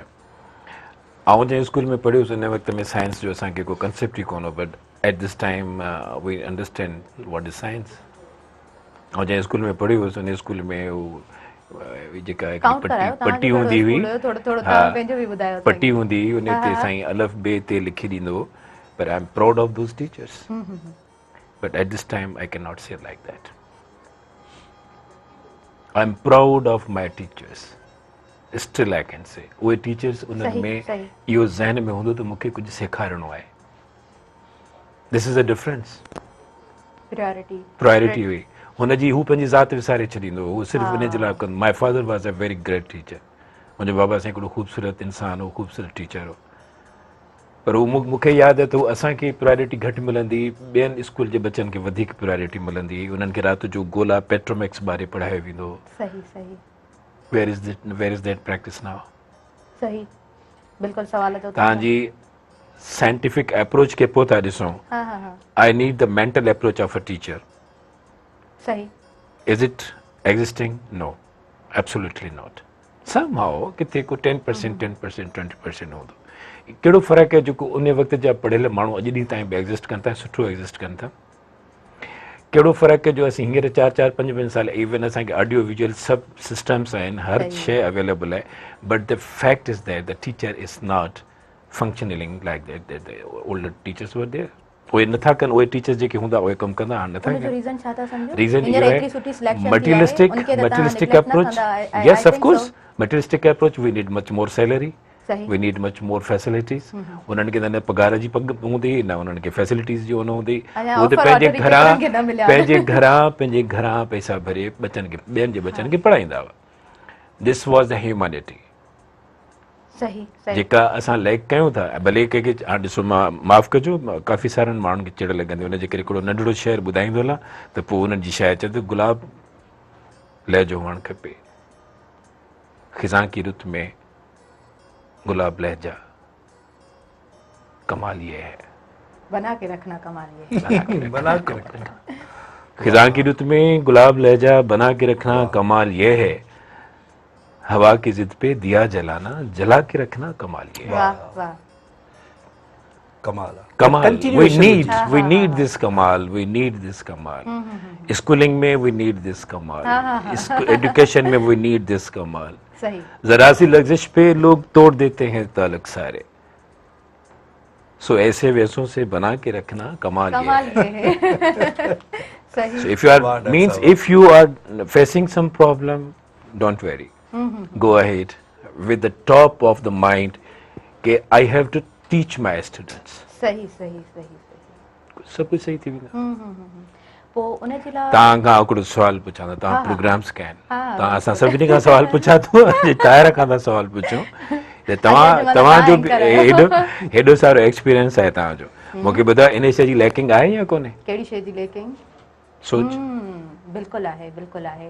अच्छा, मां छो सम्झंदी आहियां टीचर हींअर बि सुठा आहिनि त असां वटि उहा परसिस्टेंसी कोन्हे का, असां वटि उहा सच्चाई कोन्हे का। बसि ठीकु आहे, जॉब जे लाइ पढ़णो आहे, जॉब हासिल करणी आहे, घर जो हिकिड़ो चरखो आहे उहो हलाइणो आहे, त इन जा बि त रीज़न्स आहिनि न। असांजो बि त माहौल उन माण्हू खे अहिड़ो ठाहे थो न, ईअं त न आहे न त स्टूडेंट्स पढ़णु न चाहींदा आहिनि, अॻियां वधणु न चाहींदा आहिनि, पर सोसाइटी बि त उनखे डैमेज कंदी आहे न। सोसाइटी केरु थो ठाहे? Who is the part of the society, you are the society. Yes, so असां सोसाइटी खे एॾो नथा ॾियूं, असांखे सोसाइटी जो अहिड़ो नालो असांखे त अची वियो आहे जंहिंखे असीं यूज़ करे करे करे करे पंहिंजा मक़सद हासिल कंदा आहियूं, पर पंहिंजो पाण खे अॻियां कोन कंदा आहियूं। What is the society? You are the society. साईं is the society, me is the society, आउं सोसाइटी आहियां, साईं सोसाइटी आहे। अच्छा, इन ते पाण बहस कंदासीं त इहो अञा वॾो साइंटिफिक आहे, दिस इज साइंटिफिक। प्रोग्राम बि ख़तम थी वेंदो। इन शइ जो जेको एक्यूरेट आंसर आहे मां सम्झां त घटि टाइम में असां कढी सघूं था। तव्हां छा था सम्झो त असां वटि स्कूलिंग सिस्टम कीअं बहितर थींदो? बहितर आहे, ख़राबु कोन्हे, बहितर आहे, सिर्फ़ु अप्रोच जी ज़रूरत आहे, उनखे उन तरीक़े सां हलाइण जी ज़रूरत आहे। तव्हां ॾिसो न, तव्हां गाॾी हलायो था, you are driving the car, पर तव्हांखे जेकॾहिं सिधो सुठो हिकिड़ो रस्तो बैक आहे, बिल्कुलु पेमेंट ठहियल आहे तव्हांजी, ब्लैक आहे, पर तव्हां जेकॾहिं लही कंहिं ॿिए पासे साइड वारे से त तव्हांखे केरु झलींदो कोन, but we should be on the right path. System असांजो सुठो आहे, टीचर असांजा सुठा आहिनि, पार थी वियो त तव्हां पंहिंजी अप्रोच खे थोरो सुठो करे इन अप्रोच सां पढ़ायो त मूंखे पंहिंजे बच्चनि खे कुझु न कुझु डिलीवर करिणो आहे, इन सोच जी ज़रूरत आहे। स्कूलिंग बहितर थी वेंदी। असां वटि माहौल जुड़े छो नथो? माहौल असां वटि कोशिशि कयूं न, उहो ई त कोशिशि करणी आहे न। This is the message to the people, this is the message to the teachers. यार, पंहिंजा बच्चा सम्झी पढ़ायो, पंहिंजी ज़ात सम्झी पढ़ायो, पंहिंजी ज़ात खे तव्हां टीचर सम्झी पढ़ायो। Think that U are a teacher. मूंखे प्रॉब्लम आहे, मूंखे आई नो दैट। ॾिसो, तव्हां बिल्कुलु हर कंहिंजो पंहिंजो पर्सपेक्टिव आहे, बहितरीनु तव्हां जोड़ियो पिया प्रोग्राम में, पर मूं वटि कुझु मैसेजिस आया ऐं मूंखे चयो वियो त तव्हां हिननि शयुनि खे हाईलाइट कजो। असां वटि ॾिसो बिल्डिंग्स जो छा हाल आहे, असांजे स्कूल्स में ॾिठो वञे त वॉशरूम्स कोन्हनि के। बहिराड़ी जी, असां खणी शहर जी त ॻाल्हि कयूं था, बहिराड़ी में उहे घर जेके नियाणियुनि खे मोकिलणु चाहिनि था, पर काफ़ी सारे माहौल न आहे, त उहो माहौल कीअं जुड़े? तव्हां कीअं ऐड कंदा? हाणे ॾिसो, असां जेको हीअं डिस्कशन कयूं पिया, उहो टीचर ऐं स्टूडेंट ते पिया करियूं। डॉक्टर साहब बिल्कुलु सही पिया चवनि त असां वटि बेस्ट टीचर्स आहिनि, ठीकु आहे। हाणे लैक छा पियो करे? इंस्टीट्यूशन। त school college as a institution जेको आहे उहो इंस्टीट्यूशन जे तौर ते कमु न पियो करे। हिकिड़ो जेको इदारो आहे, इदारे जो रोल छा हुजणु घुरिजे, ठीकु आहे, इदारे जे हेड जो रोल छा हुजणु घुरिजे। आई एग्री त अॼु बि सुठा उस्ताद मौजूदु आहिनि, ठीकु आहे, पर इंस्टीट्यूशन जो फ़क़दान आहे, ठीकु आहे, इंस्टीट्यूशनल अप्रोच जो, इंस्टीट्यूशनल जे हेड जी अप्रोच जो फ़क़दान आहे त जेको उते हेड टीचर वेठो आहे, जेको प्रिंसिपल वेठो आहे, उहो छा पियो करे। जेकॾहिं उते उन इंस्टीट्यूशन में जेके रिक्वायर्ड सर्विसिस आहिनि उहे न आहिनि त उहे छो न आहिनि। ठीकु आहे, minister of education, secretary education as a institutional head उहे छा पिया कनि। तव्हां उन्हनि जी असेसमेंट करियो न। उन्हनि जो कमु सिर्फ़ु कागज़ पॉलिसी मेकिंग जो कागज़ ठाहे अॻिते न आहे मोकिलिणो, उनखे व्हाट्सएप करे उन ते QR कोड लॻाए अॻिते न आहे मोकिलिणो, पर इंस्टीट्यूशन खे कीअं हलणु घुरिजे उन जो बि त को मैकेनिज़म हुजे न। ऐं नंढो हिकिड़ो मिसाल आहे, डॉक्टर साहिब हिते वेठा आहिनि, हाला जो हाई स्कूल ॾाढो सुठो हाई स्कूल हो, कुझु कोन हो, को मसइलो कोन हो, अलाए छा थियो, 10 साल थी विया आहिनि, स्कूल डठो पियो आहे, उहो स्कूल ठहे कोन पियो। उहो स्कूल छो ॾाठो वियो त हिते हिकिड़ो आलीशान क़िस्म जो हिकिड़ो अहिड़ो स्कूल ठाहींदासीं जेको दुनिया में हिकिड़ो मिसाली स्कूल हूंदो। हाणे जंहिं शहर जे मालिकी उन्हनि माण्हुनि वटि हुजे जिन वटि सदियुनि खां हुकूमत रही आहे, उन्हनि माण्हुनि जे शहर जो स्कूल, उन्हनि जे वॾनि जे हथनि सां सिरूं लॻायल स्कूल, उहो 10 सालनि खां खंडर पियो आहे, उहो स्कूल ठहे कोन पियो। ॿी गवर्नमेंट ख़तमु थियण वारी आहे। हाणे असल ॻाल्हि इहा आहे त जेके माण्हू इंस्टीट्यूशन्स में हेड थियो वेठा आहिनि न, जेकॾहिं हाला जो हाई स्कूल 10 साल नथो ठही सघे, इहो ठहियलु स्कूल हो, त तव्हां बाक़ी सिंध जी कहिड़ी हालत हूंदी। जेके असांजा इंस्टीट्यूशनल हेड वेठा आहिनि, जिन खे पॉलिसी मेकिंग करणी आहे, उनखे इम्प्लीमेंट करिणो आहे, उनखे फंक्शनलाइज़ करिणो आहे, त तव्हां ॿुधायो बाक़ी सिंध किथे हूंदी।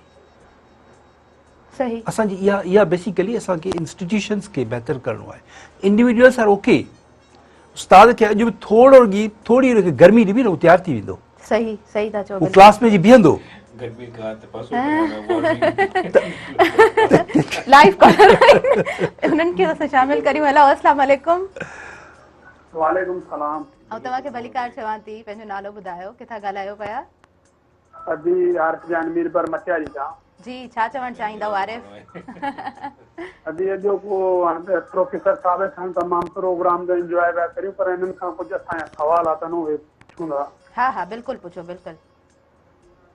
सिंध जे हवाले सां ही बरसातुनि जो हेॾो सिलसिलो आयो आहे, हेॾियूं तबाहियूं कारियूं, इन जो भला इन जो कीअं भला असांखे रद अमल कोन्हे जो का पॉइंट ॿुधाई। ठीकु आहे, थैंक यू सो मच। तव्हांखे ज़रूरु जवाबु ॾींदासीं। व्यूअर्स, न्यूज़ ब्रेक जो टाइम थी वियो आहे ऐं अव्हांखे ॿुधाईंदी हलां त हिन प्रोग्राम खे स्पॉन्सर कयो आहे कैडबरी डेयरी मिल्क। अंदर की अच्छाई को बाहर छलकने दो, कुछ अच्छा हो जाए, कुछ मीठा हो जाए। जल्दी से हाजिर थी हूंदा पंहिंजे प्रोग्राम सुबह मेहरान में।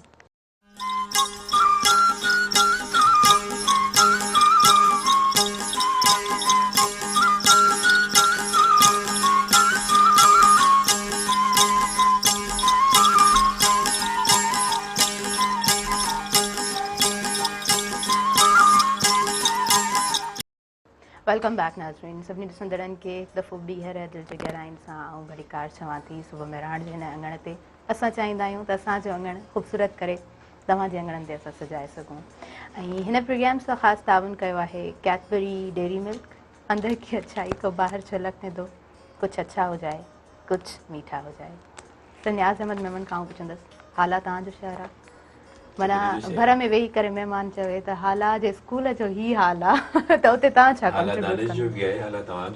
यकीनन हाला हिकिड़ो ख़ूबसूरत शहर आहे ऐं उते तमामु ख़ूबसूरत आउं जेकॾहिं प्रोडक्शन आहियां त उन स्कूल जी आहियां। बिल्कुलु, इल्मु अदब आर्ट ऐं हिकिड़ो बहितरीनु जेको आहे स्कूल रहियो आहे पंहिंजे ज़माने में। उन ज़माने में स्कूल जे ज़माने में स्कूल हुओ ई कोन।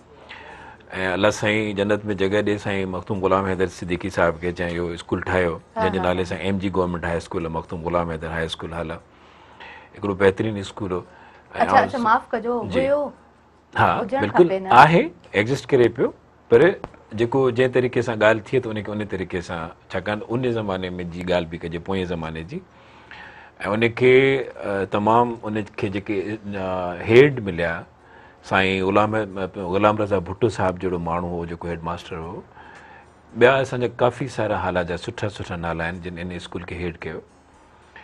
ऐं असांजी इन पूरी सिंध इन मां फैज़याब थी ऐं उहा अलाह साईं तमामु हिकिड़ी शफ़ीक़ शख़्सियत हुई मख़दूम ग़ुलाम हैदर साईं जी ऐं उन्हनि जो कंट्रीब्यूशन टुवर्ड्स एजुकेशन एतिरो हाई रहियो आहे जो उन जो को मिसाल नथो मिले थोरी इवन पूरे पाकिस्तान में शायदि न मिली सघे पर इंडिया में बि कोन मिलंदो।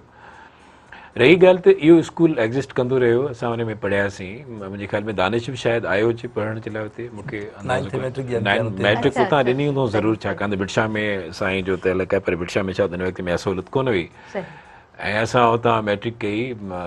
वरी उन ई शख़्सियत जो हिकिड़ो डेवलप थियल कॉलेज जंहिंखे सरवरी इस्लामिया कॉलेज अॼु ॾींहं ताईं उनजो नालो मौजूदु आहे ऐं उहो स्कूल कॉलेज बि हुते मौजूदु आहे। पहिरियों स्कूल हो जंहिंजी हॉस्टल हुई ऐं अॼु हिन प्लेटफॉर्म ते मूंखे मौक़ो मिले पियो, शायदि इहो मुंहिंजो हिकिड़ो कंट्रीब्यूशन हूंदो, हिकिड़ी एप्रिसिएशन वर्ड ऑफ एप्रिसिएशन हूंदी उन फैमिली जे लाइ।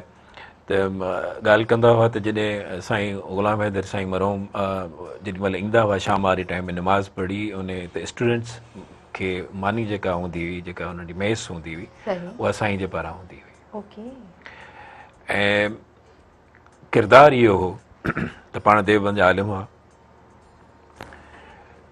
त जॾहिं स्टूडेंट्स मानी खाईंदा हुआ जेका बचंदी हुई उहा पाण बि खाईंदा हुआ, टीचर बि खाईंदा हुआ, पहिरीं बचा खाईंदा हुआ।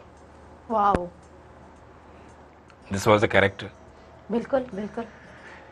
त हीउ हिकिड़ो अजीब माना सिलसिलो हो जेको हलंदो रहियो ऐं स्टिल कंटिन्यू आहे। मख़दूम फैमिली उनखे स्टिल पज़ेज़ करे थी। हालतूं आहिनि स्कूल जो जेको साईं जीअं ॻाल्हि कई त स्कूल जो जेको स्ट्रक्चर हो उहो स्टिल पंहिंजी जाइ ते आहे, पर हिकिड़ो जेको पहिरियों पार्ट हो उनखे रिनोवेशन जे लाइ, उनखे नई शइ बिल्ड करण जे लाइ उहो हिकिड़ो वॾो प्रोजेक्ट जेको सो डेवलप थियो ऐं इंशाअल्लाह हाणे वरी उनखे जेको सो ऐं उहो हाणे पंहिंजे मरहलनि में अचे पियो आस्ता आस्तगी सां। मूंखे पर्सनली इन शइ जी ख़बर पए, मैं secretary education, minister of education इन्हनि ते कमु कनि पिया हाणे।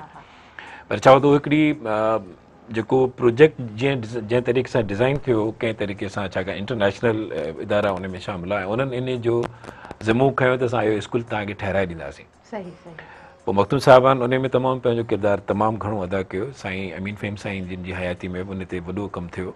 स्टिल इंशाअल्लाह जेका साईं जी आहे त इहो जंहिं पोज़ीशन में आहे उन मां हाणे निकिरणु शुरू थी वियो आहे ऐं होपफुली असांखे उमेदु आहे त उहो ई साॻियो साईं ग़ुलाम हैदर साईं जे नाले सां मनसूब आहे, उहो इंशाअल्लाह थी वेंदो।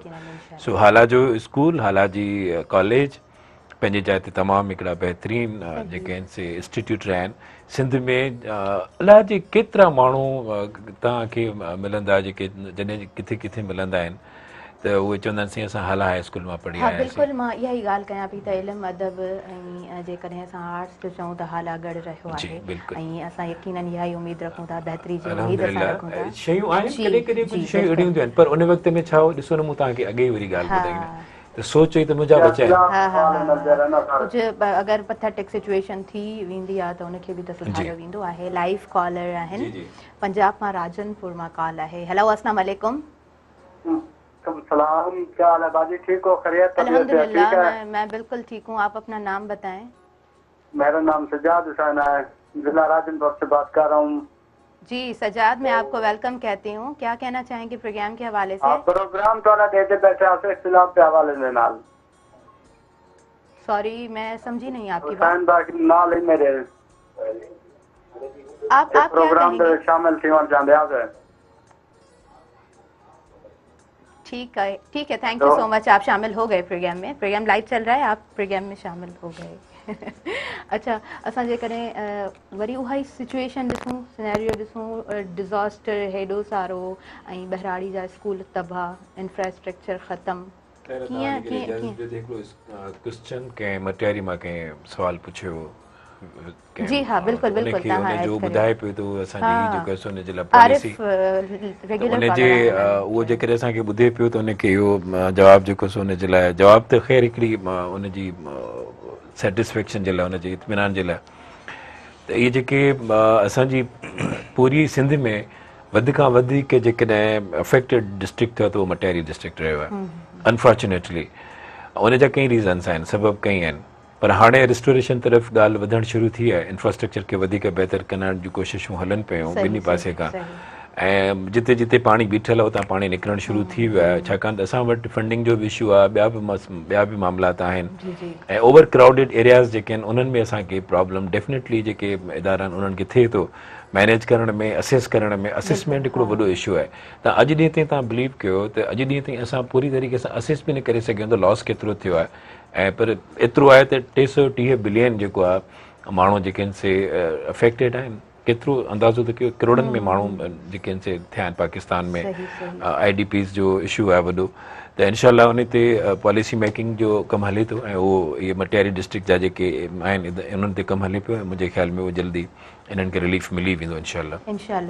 बसि हाणे जेको रेस्क्यू रिलीफ ऐं पूरी रिहेबिलिटेशन वारो जेको प्रोसेस आहे उहो सुठे तरीक़े सां हलणु खपे। 2 फेज़िस जेके गुज़रिया जीअं गुज़रिया ठीकु आहे, पर जेको 3rd फेज़ आहे असां चाहियूं था त उहो बहितरीन नमूने सां सर अंजाम उनखे ॾिनो वञे। ऐं पाण डिज़ास्टर जी ॻाल्हि कंदासीं, जेके स्कूल तबाह थी विया, छो त ॾिसो असां हिते प्रेज़ेंट करियूं पिया, चाहींदासीं त असांजे बहिराड़ी जा जेके स्कूल्स आहिनि उनजी बहितरी जे लाइ कुझु थी सघे। तव्हां कीअं जोड़ींदव, कीअं बहितरी जे लाइ कमु थिए? मोकिली अॼु न्यूज़ पे पढ़ी अख़बार में रिहेबिलिटेशन जे हवाले सां त गवर्नमेंट 5000 अरब रुपया रोडनि जी रिहेबिलिटेशन, नवां रोड ठाहिण, उनजी मरम्मत लाइ रखिया आहिनि। सो एक्चुअली मुंहिंजूं ॻाल्हियूं थोरी माना तुर्श ऐं हार्ड हूंदियूं आहिनि, छो त आउं सोसाइटी में उन्हनि माण्हुनि सां मिलां थो जिन वटां अहिड़े क़िस्म जी न्यूज़ मूंखे फर्स्ट हैंड नॉलेज जेका आहे उहा मिले थी। त उन करे मूंखे जॾहिं मौक़ो मिलंदो आहे त मीडिया टेलीविज़न हिकिड़ो बहितरीनु सोर्स आहे पंहिंजी ॻाल्हि करण जो, त उहा उन्हनि कार्नर्स ताईं ॻाल्हि पहुचे। मुंहिंजो मक़सदु इहो हूंदो आहे त उन्हनि माण्हुनि ताईं पहुचे, कॾहिं न कॾहिं ज़रूरु पहुचंदी ऐं पहुती बि हूंदी। त उहे जेके 5000 अरब रुपया हींअर रोडनि रस्तनि जे लाइ आया आहिनि, जॾहिं हैवी रेन्स पे हलिया ऐं माण्हू वीचारा बेयारो मददगार रोडनि ते रस्तनि ते शेल्टर न हुआ, को टेंट न हो, गवर्नमेंट गुम हुई, ग़ाइबु हुई। त मूंखे कंहिं दोस्त सां ॻाल्हि ॿोल करण जो मौक़ो मिलियो, कंहिं इदारे में उहो ऑफिसर हो, त मूं चयो यार गवर्नमेंट किथे आहे? चई गवर्नमेंट एक्चुअली कमु पई करे। कहिड़ो कमु पई करे? त चई जेके रोड प्लान्स में हुआ इहे रोड ठहिणा आहिनि, जेके जून ताईं ख़तमु थियणा हुआ, ठही न सघिया आहिनि, उन रोडनि खे ठाहे पई त जीअं रोड उन रोडनि खे मींहुं लोढ़े वञे। सो मतिलबु हुननि खे हिकिड़ी अपॉर्चुनिटी मिली वई, उन्हनि ईअं कयो ऐं हाणे उहे रोड ऐं रस्ता जेके आहिनि उहे 5000 अरब रुपयनि मां उहे रोड रस्ता ठहंदा। इहा हिकिड़ी हार्ड रियलिटी आहे। मे बी को माण्हू मूंखे न बि तस्लीम करे मुंहिंजी ॻाल्हि खे, पर मुंहिंजो इहो मौक़िफ़ आहे हिकिड़ो। अच्छा, ॿी ॻाल्हि इहा आहे त जेके तमामु घणो अफेक्ट इलाइक़ा थिया आहिनि अपर सिंध में, उते अञा ताईं पाणी बीठो आहे। उहो पाणी जेको आहे उहो एतिरो त गदिलो थी वियो आहे, उन मां हाणे बीमारियूं पकिड़जणु शुरू थी वियूं आहिनि। माण्हू वीचारा सदमे में मरी विया आहिनि, उन्हनि जे घरनि में पाणी अञा बीठो आहे, उन्हनि जो माल मता लुड़ी वियो, उन्हनि जो अन्न रखियलु हो उहो लुड़ी वियो हलियो। माण्हू वीचारा अञा ताईं रोडनि रस्तनि ते आहिनि। हींअर सर्दियूं शुरू थियण वारियूं आहिनि ईंदड़ हफ़्ते में, ऐं माण्हू हाणे तव्हां ॾिसिजो त हिकिड़ा माण्हू त उन्हनि सदमनि में उहो मुआ, हिकिड़नि खे ॿोॾ लोढ़े वई, हिकिड़नि खे बारिशूं लोढ़े वयूं। हिकिड़ा माण्हू जेके आहिनि उहे हाणे जेके हींअर सर्दियूं ईंदियूं उन में अफेक्ट थींदा। अच्छा, चवनि पिया त पाणी निकिरे पियो। हाणे तव्हांखे हिकिड़ी ॻाल्हि ॿुधायां त हिते असांजा इहे जेके एक्सपर्ट्स वेठा आहिनि न, सिंध में अहिड़ो को सिस्टम ई न आहे जो उहो पाणी समुंड ताईं पहुचे। जिते जिते पाणी बीठो आहे, थिए छा पियो त मुंहिंजे घर मां पाणी निकिरी, मुंहिंजे इलाइक़े मां पाणी एक्चुअली सॼी सिंध में सर्किल पियो करे। हिकिड़ी जाइ खां निकिरी ॿी जाइ ते मोकिलनि पिया, हितां पाणी निकिरी वियो, उहो पाणी वरी ॿी जाइ ते पाणी पहुतो, उते माण्हू रड़ियूं पिया कनि, वरी उहो पाणी उहो ॾेखारनि पिया त हीउ पाणी कढूं पिया। बेसिकली इहो पाणी हाणे सॼी सिंध में हीअं सर्कुलेट पियो करे। सो जॾहिं इहा सूरत हाल थी, जॾहिं हैवी रेन्स आया त उन्हनि जो फ्लड जो वाटर जेको त कयूं केॾां, त इरिगेशन वटि को सिस्टम न हो, हिननि वटि को अहिड़ो इंजीनियर को एक्सपर्ट न हो जेको उन वेही ॿुधाए सघे त पाणी कढूं केॾां, उन पाणी खे हिननि घुमायो पिए। सो हाणे इहा त असांजी पंहिंजो ओवरऑल जेका इंस्टीट्यूशनल सिचुएशन आहे, माण्हू वीचारा ॾाढो सफ़र कनि पिया। इजाज़त हुजे तव्हां एड कयां, ॾिसो वाकई प्रॉब्लम्स आहिनि, पर इहे अनएक्सपेक्टेड आहिनि। नेचुरल डिज़ास्टर्स जॾहिं ईंदा आहिनि, जिन खे असीं कैटास्ट्रोफिक कंडीशंस चवंदा आहियूं, उन्हनि में माण्हू बेवस थी वेंदा।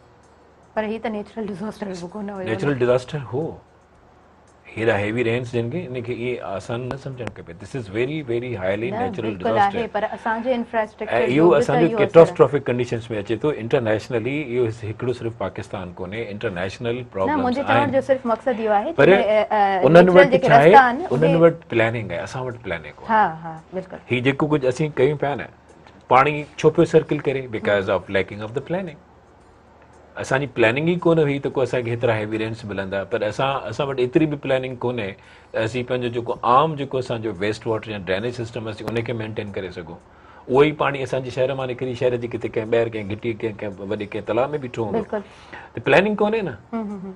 असांखे प्लानिंग ॾियणी आहे, असां प्लानिंग ते कमु कयूं, असां उन जाइ ते कमु कयूं जिन ते कमु करणु खपे, रिस्पेक्ट ऑफ किथां ॿिया शयूं डेवलपमेंट जूं ॿ इकोनॉमिकल कंडीशन। ॾिसो आउं तव्हांखे इंटरनेशनल लेवल ते छा पियो थिए इहो पियो त हिन वक़्तु पाणी जी सूरत हाल इहा आहे त असां वटि ॿ डिफरेंट इंटरनेशनल जेके लेवल ते शयूं अचनि पियूं, जंहिंखे असीं वाटर स्कैसिटी, पाणी ख़तमु पियो थिए।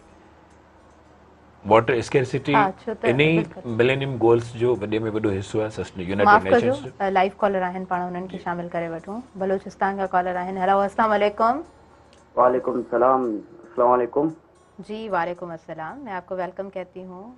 तव्हां पंहिंजो नालो ॿुधायो। मुंहिंजो सर मोहम्मद आसिफ नाम आहे। जी जी मोहम्मद आसिफ, छा चवणु चाहींदव? असां इहो चवणु चाहींदा जो असांजे इदारनि में मतिलबु वॾो कमु आहे, मतिलबु कामयाबी को हासिल न थींदी पई आहे। मतिलबु मिसाल के तौर पर सिंध आहे, बलूचिस्तान आहे, अहिड़े में को अहिड़ो मतिलबु कामयाबी स्टूडेंट न आहे निकिरंदो पोइ जो हिन खे जॉब वॾी वॾी पोस्टुनि ते मतिलबु हिन खे मुंतकिल कयो वञे।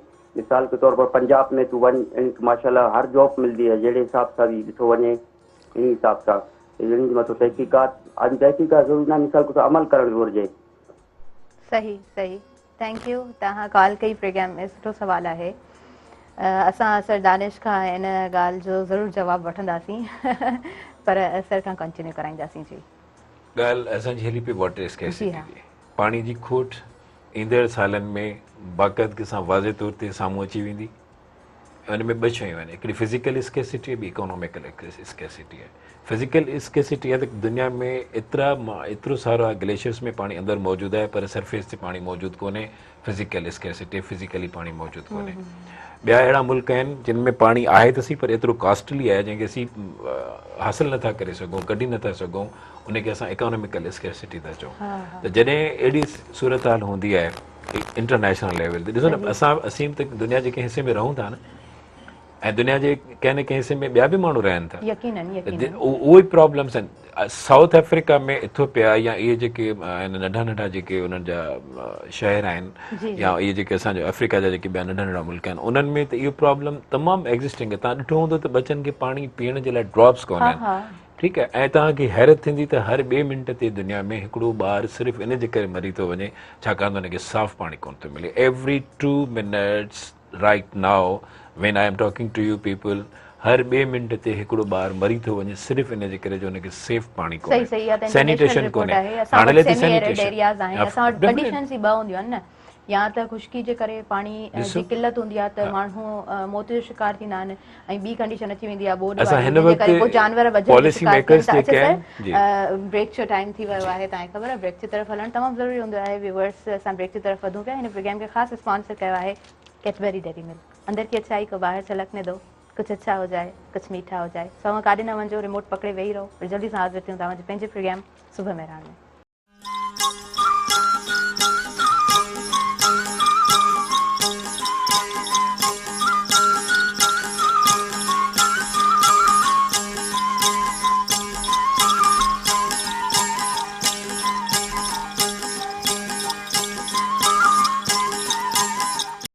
वेलकम बैक नज़रीन। सभिनी ॾिसंदड़नि खे हिकु दफ़ो ॿीहर आउं भली कार चवां थी। तव्हांजे पंहिंजे प्रोग्राम सां ख़ासि तावन कयो आहे कैडबरी डेयरी मिल्क। अंदर की अच्छाई को बाहर छलकने दो, कुछ अच्छा हो जाए, कुछ मीठा हो जाए।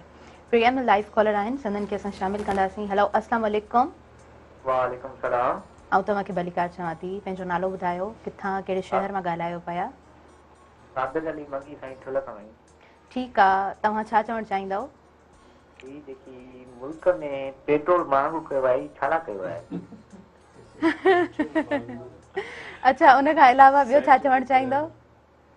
ॿियो इहो आहे त सिंध में जेकी सिंध हुकूमत आहे जी जी न गंदगी आहे न हे आहे, गंदगी जी को ढियण बणिजी वियो आहे सिंध में, उहो बि साफ़ न पिया कराए वञे, बजट इहा काॾे थी वञे। सही, बजट इहा काॾे थी वञे, ज़बरदस्त। उन खां अलावा ॿियो छा चवणु चाहींदव? बसि इहो चवणु चाहींदासीं। तव्हां पंहिंजे आस पास जे हवाले सां ॿुधायो, तव्हांजी साइड मौसम कीअं आहे? मौसम सही लॻी पई आहे, बसि इहे आर्मी अचे थी, बसि इहे वठी।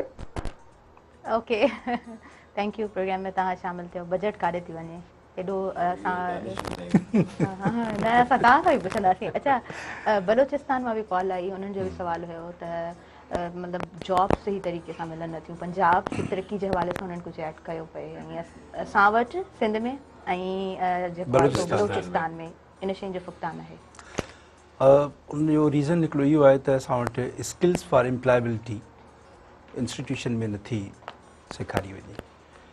जेको पढ़ायूं पिया उनजो कारज जेको आहे उहो कन्वर्ट थिए पियो एम्प्लॉयबिलिटी में या न, इन ते का रिसर्च कान्हे का। ठीकु आहे, टेक्निकल ऐं वोकेशनल जेके इंस्टीट्यूशन्स आहिनि उन्हनि वटि जेके कोर्सिस थियणु घुरिजनि उहे प्रॉपर तरीक़े सां न पिया थियनि। ठीकु आहे, मिसाल जी ॻाल्हि करे कंहिं इदारे मां को माण्हू इलेक्ट्रिकल इंजीनियरिंग में डिप्लोमा थो करे, ऐं नंढी ॻाल्हि करियां, या को शॉर्ट कोर्स थो करे हिकिड़े साल जो, त उहो कोर्स करण खां पोइ उन माण्हू खे किथे जॉब त मिलणु घुरिजे न। तव्हां हिकिड़ी इंडिपेंडेंट सर्वे करव त जेके टेक्निकल कॉलेजिस आहिनि, ऐं यूनिवर्सिटीज़ जी ॻाल्हि कोन थो कयां, त वॾा इंस्टीट्यूशन्स आहिनि, उहे इंजीनियर कढनि था ऐं उन्हनि जी जॉब जे लाइ वॾो कमु थींदो। नंढा इदारा जेके साल जो कोर्स था कराइनि, 6-3 सालनि जो कोर्स था कराइनि, उनखां पोइ उन्हनि जा जेके डिप्लोमा होल्डर्स जेके आहिनि, आया उन्हनि खे किथे जॉब मिले थी? छाकाणि त असां वटि स्किल फॉर एम्प्लॉयबिलिटी, त उहो हुनर जेको आहे उहो एम्प्लॉयबिलिटी में कन्वर्ट सुभाणे थींदो या न, हिकिड़ो रीज़न इहो आहे। ॿियो रीज़न इहो आहे त जेके असांजा नौजवान आहिनि उहे टेक्निकल जेको हुनर आहे, वोकेशनल हुनर आहे, उहो सिखणु चाहिनि ई कोन था। उन में पंहिंजी इंसल्ट फील था कनि, उन में सम्झनि था जेकॾहिं मूं वञी प्लम्बर जो कोर्स कयो, मूं वञी जेकॾहिं ऑटोमोबाइल जो को कोर्स कयो, जेकॾहिं मूं वञी कयो कारपेंटर जो वञी कोर्स कयो, या मूं वञी सोलर टेक्नीशियन जो कोर्स कयो, त इहो कोर्स जेको आहे इहा त मुंहिंजे लाइ इंसल्ट आहे, उहो सुभाणे सोलर टेक्नीशियन थींदुसि। हा, इहा शइ जेका आहे न, इहो हिकिड़ो असांजे सोसाइटी जो हिकिड़ो वॾो हिकिड़ो अलमियो आहे त इंस्टीट्यूशन प्रॉपरली सेखारनि कोन था, वरी जेको नौजवान आहे उहो सिखणु कोन थो चाहे। वरना सॼी दुनिया में हिन वक़्तु बि जेके माण्हू इहे वोकेशनल स्किल्स जा माण्हू आहिनि, प्लम्बर जी अॼु बि सॼी दुनिया में डिमांड आहे। ठीकु आहे, ही उहे शयूं आहिनि जेके ऑटोमेट नथियूं थी सघनि न, जिन खे ह्यूमन ई परफॉर्म कंदो, मशीन सां गॾु ज़रूरु हूंदी। ठीकु आहे, हींअर दुनिया जेका आहे असां रिन्यूएबल एनर्जी ॾांहुं वधे पई। ठीकु आहे, उन में सोलर टेक्नीशियन जो जेको रोल आहे तमामु घणो थी वेंदो। ठीकु आहे, इलेक्ट्रिकल टेक्नीशियन जेके आहिनि, तव्हां यूरोप हुजे, चाहे UAE हुजे, चाहे सऊदी अरब हुजे, जिते बि तव्हां ॾिसो, अॼु बि अख़बार भरी पई आहे त असांखे टेक्नीशियन खपनि। सो जॉब्स मिली सघनि थियूं, पर रीज़न इहो आहे त हर हिकु माण्हू हिते ऑफिसर थियणु चाहे थो। हर हिकु माण्हू चाहे थो मूंखे 70 ग्रेड जी नौकिरी मिले, हिकिड़ो नौकर हुजे, हिकिड़ो ड्राइवर हुजे, हिकिड़ी फिरणी कुर्सी हुजे, ऐं जेतिरी वञी वेहा। ग्लैमर। सो मतिलबु सुठी ॻाल्हि आहे, असां सभिनी लाइ दुआगू आहियूं। साईं जी ॻाल्हि खे थोरो अञा वाज़े करे छॾियां त हर को माण्हू चाहे थो त मूंखे गवर्नमेंट जॉब हुजे। ऐं मूंखे हींअर वेरी रिसेंटली तारे मूंखे एतिरो ऑड एक्सपीरियंस हुयो। असां मूं चङनि ख़ासनि असांजा इंजीनियरिंग जा माण्हू जेके आहिनि मास्टर्स अपॉइंट कया ऐं दे वर वर्किंग, पर जॾहिं उन्हनि खे सिंध गवर्नमेंट में हिकिड़े टीचर जी ऑफर थी त उहे उतां उहो प्राइवेट सेक्टर मां जॉब छॾे हलिया विया। त तव्हांजी प्रिफरेंस ई तव्हांजी ॿी आहे त पोइ तव्हांखे जॉब कीअं मिलंदी? असां जॉब जे लाइ दाऊं त करियूं था, पर जॉब करण जे लाइ तयारु कोन्हे। प्राइवेट सेक्टर में कहिड़ो प्रॉब्लम आहे जॉब करण में? कोन कंदासीं। गवर्नमेंट जी जॉब खपे, भले पटे वाली हुजे, पर गवर्नमेंट जी कंदासीं। हुते तव्हांखे भले हिकिड़ी सुठी जॉब मिले, कोन कंदासीं। त असांजी सोच जो अगेन प्रॉब्लम असांजी वीहनि जो आहे, असांजी प्रोविजन असांजी इहा आहे, जॉब खपे त गवर्नमेंट जी खपे। हाणे गवर्नमेंट जॉब हूंदियूं त ॾींदा न। बिल्कुलु, तव्हां बिल्कुलु सही चयो पिया। केॾो फ़र्क़ु आहे। Engineers are being appointed as teachers, primary teachers. Danish ईअं आहे या कोन्हे? एग्ज़ैक्टली सही। What is the reason? Reason छा आहे? सुठा जॉब्स आहिनि। असां हींअर वेरी रिसेंटली मुंहिंजे डिपार्टमेंट मां कोई 3-4 माण्हू विया आहिनि जेके प्राइमरी, सर असां वञूं था असांखे टीचर्स जो ऑर्डर मिले। थोरो एड करियां डॉक्टर साहब जी ॻाल्हि में, त जेकॾहिं गवर्नमेंट थोरी गर्मी ॾिए न, ये साॻिया माण्हू जॉब न ग्लोबल वार्मिंग कराईंदो दानिश ॾिसो ख़बर त छा आहे गवर्नमेंट सुती पई आहे, सरकार सुती पई आहे, माण्हू सरकारी नौकरी इन करे वठणु चाहिनि था त उते सरकार सुतल आहे, उते कुझु न करण जा पैसा मिलंदा। प्रोग्राम में चयो ॾाढो हार्शली चयो, बट मूंखे इलाही सुठो लॻो, बिल्कुलु एक्यूरेटली तव्हां चयो त they are thinking we are fool, असां चरिया आहियूं, असांखे ख़बर पवंदी पए। तव्हां विच में ॻाल्हि करे विया, उन सां रिलेटेड मूंखे नंढी स्टोरी यादि आई, रोडनि जी जेका हींअर रिपोर्ट पढ़ी। अच्छा, असां वटि माना एतिरी त बर्फ़बारी थिए कोन थी, पर जिते बर्फ़बारी थींदी आहे, बर्फ़ानी रिछ जेके हूंदा आहिनि उहे उन्हनि खे खाधो न मिलंदो आहे, पोइ ॾिसंदा आहिनि हिक ॿिए सां जॾहिं वेहंदा आहिनि ॻांढापे में, पोइ जेको रिछ बेहोश थींदो आहे बुख जे करे, सभु अची उन ते हमिलो कंदा आहिनि, उनखे खाईंदा आहिनि। त उनमें एग्ज़ाम्पल ईअं ॾिनल हो त असांजी सोसाइटी बि ईअं आहे, जेको हीणो माण्हू आहे न उनजो इंतज़ारु कनि था त किथे ई पंहिंजी वीकनेस ज़ाहिर करे थो त असां उन ते हमिलो कयूं। 7वीं क्लास जो उर्दू जो किताबु आहे, उनमें हिकिड़ो लेसन आहे ईरान का जाड़ा। ईरान का जाड़ा जेको आहे ईरान जी सर्दी आहे उहा मशहूरु आहे। उन ईरान के जाड़ा में हू ॿुधाइनि था त जेके बघड़ आहिनि उहे बघड़ जॾहिं राति जे टाइम ते हाणे खाधो किथां मिले कोन थो, जानवर सभु लिकी विया, मरी विया, खपी विया, खाइजी विया, उहे जॾहिं पाण में राति जो वेहनि था त उहे वेहनि था इन इंतज़ार में त हाणे कहिड़े बघड़ खे निंड अचे त सभई उन ते हमिलो करे खाई वठूं। सो असीं सभु बेसिकली उहे ईरान का जाड़ा जा बघड़ आहियूं जेके इन इंतज़ार में आहियूं त को असांखे मौक़ो मिले त असां वटि माना हींअर इंसानियत ख़तमु थी चुकी आहे। इंसान जी सूरत में हैवान हज़ारे हुआ, असां वटि अहिड़ा खोड़ सारा एग्ज़ाम्पल्स मिलनि था। असां प्रैक्टिकल न आहियूं, बिल्कुलु सिंपल ॻाल्हि इहा आहे त असां स्टोरी खे सम्झण जी कोशिशि ई नथा कयूं। We are very theoretical persons, very simple. ऐं तव्हांखे जेको ॿुधायां जेको असांजे लाइ प्रॉब्लम आहे त असीं थ्योरी में त बिलीव कयूं था, प्रैक्टिकल में असीं बिलीव ई नथा कयूं। थ्योरी जूं ॻाल्हियूं कंदासीं, अप्रोच कंदासीं, ज़ाहिर कंदासीं, पर कंदासीं कुझु कोन, करणो कुझु कोन्हे। U will be know where. हाणे इन जी ॻाल्हि जी हाणे महिरबानी करे जेको मुंहिंजो मैसेज वञे थो, ॿुधनि था माण्हू, उहो नौजवान इंजीनियर्स, डॉक्टर्स, यार बी प्रैक्टिकल, छॾियो थ्योरीज़ खे, जस्ट गो पंहिंजा जॉब ॻोल्हियो। काफ़ी सारियूं वैकेंसीज़ आहिनि, काफ़ी सारियूं प्लेसमेंट्स आहिनि, फाइंड इट। तव्हां वञो स्कॉलरशिप्स वठो, इन इंटरनेशनल स्कॉलरशिप्स तमामु घणी अवेलेबल आहिनि, वञो पंहिंजो कैरियर पाण ठाहियो। नो बॉडी विल हेल्प यू। तव्हांखे तव्हांजे घर मां बि सपोर्ट कोन मिलंदी, तव्हांखे केरु 5 रुपया बि घर मां कोन ॾींदो। महिरबानी कयो पंहिंजी स्किल्स खे पाण डेवलप करे, जेको सिखियो अथव उन खे इम्प्लीमेंट कयो, बी प्रैक्टिकल। जेसीं ताईं असीं प्रैक्टिकल न थींदासीं, असीं इहे दाऊं कंदा रहंदासीं, असीं कोन सुधरी सघंदासीं। ऐं असां वटि हिन वक़्तु असां में हाणे सस्टेनेबिलिटी कोन्हे, असां वी आर नो वेयर। असांजी सस्टेनेबिलिटी लास्ट लिमिट्स में अची चुकी। हाणे असांजी डिटोरेशन शुरू थी वई आहे, ऐं डिटोरेशन बि ईअं न आहे, डिटोरेशन पर्सन टू पर्सन आहे, फैमिली टू फैमिली आहे। केतिरनि घरनि जूं फैमिलीज़ अॼु बि बुख ते वेठियूं आहिनि। ख़ुदा खे मञो, महिरबानी कयो, प्रैक्टिकल थियो।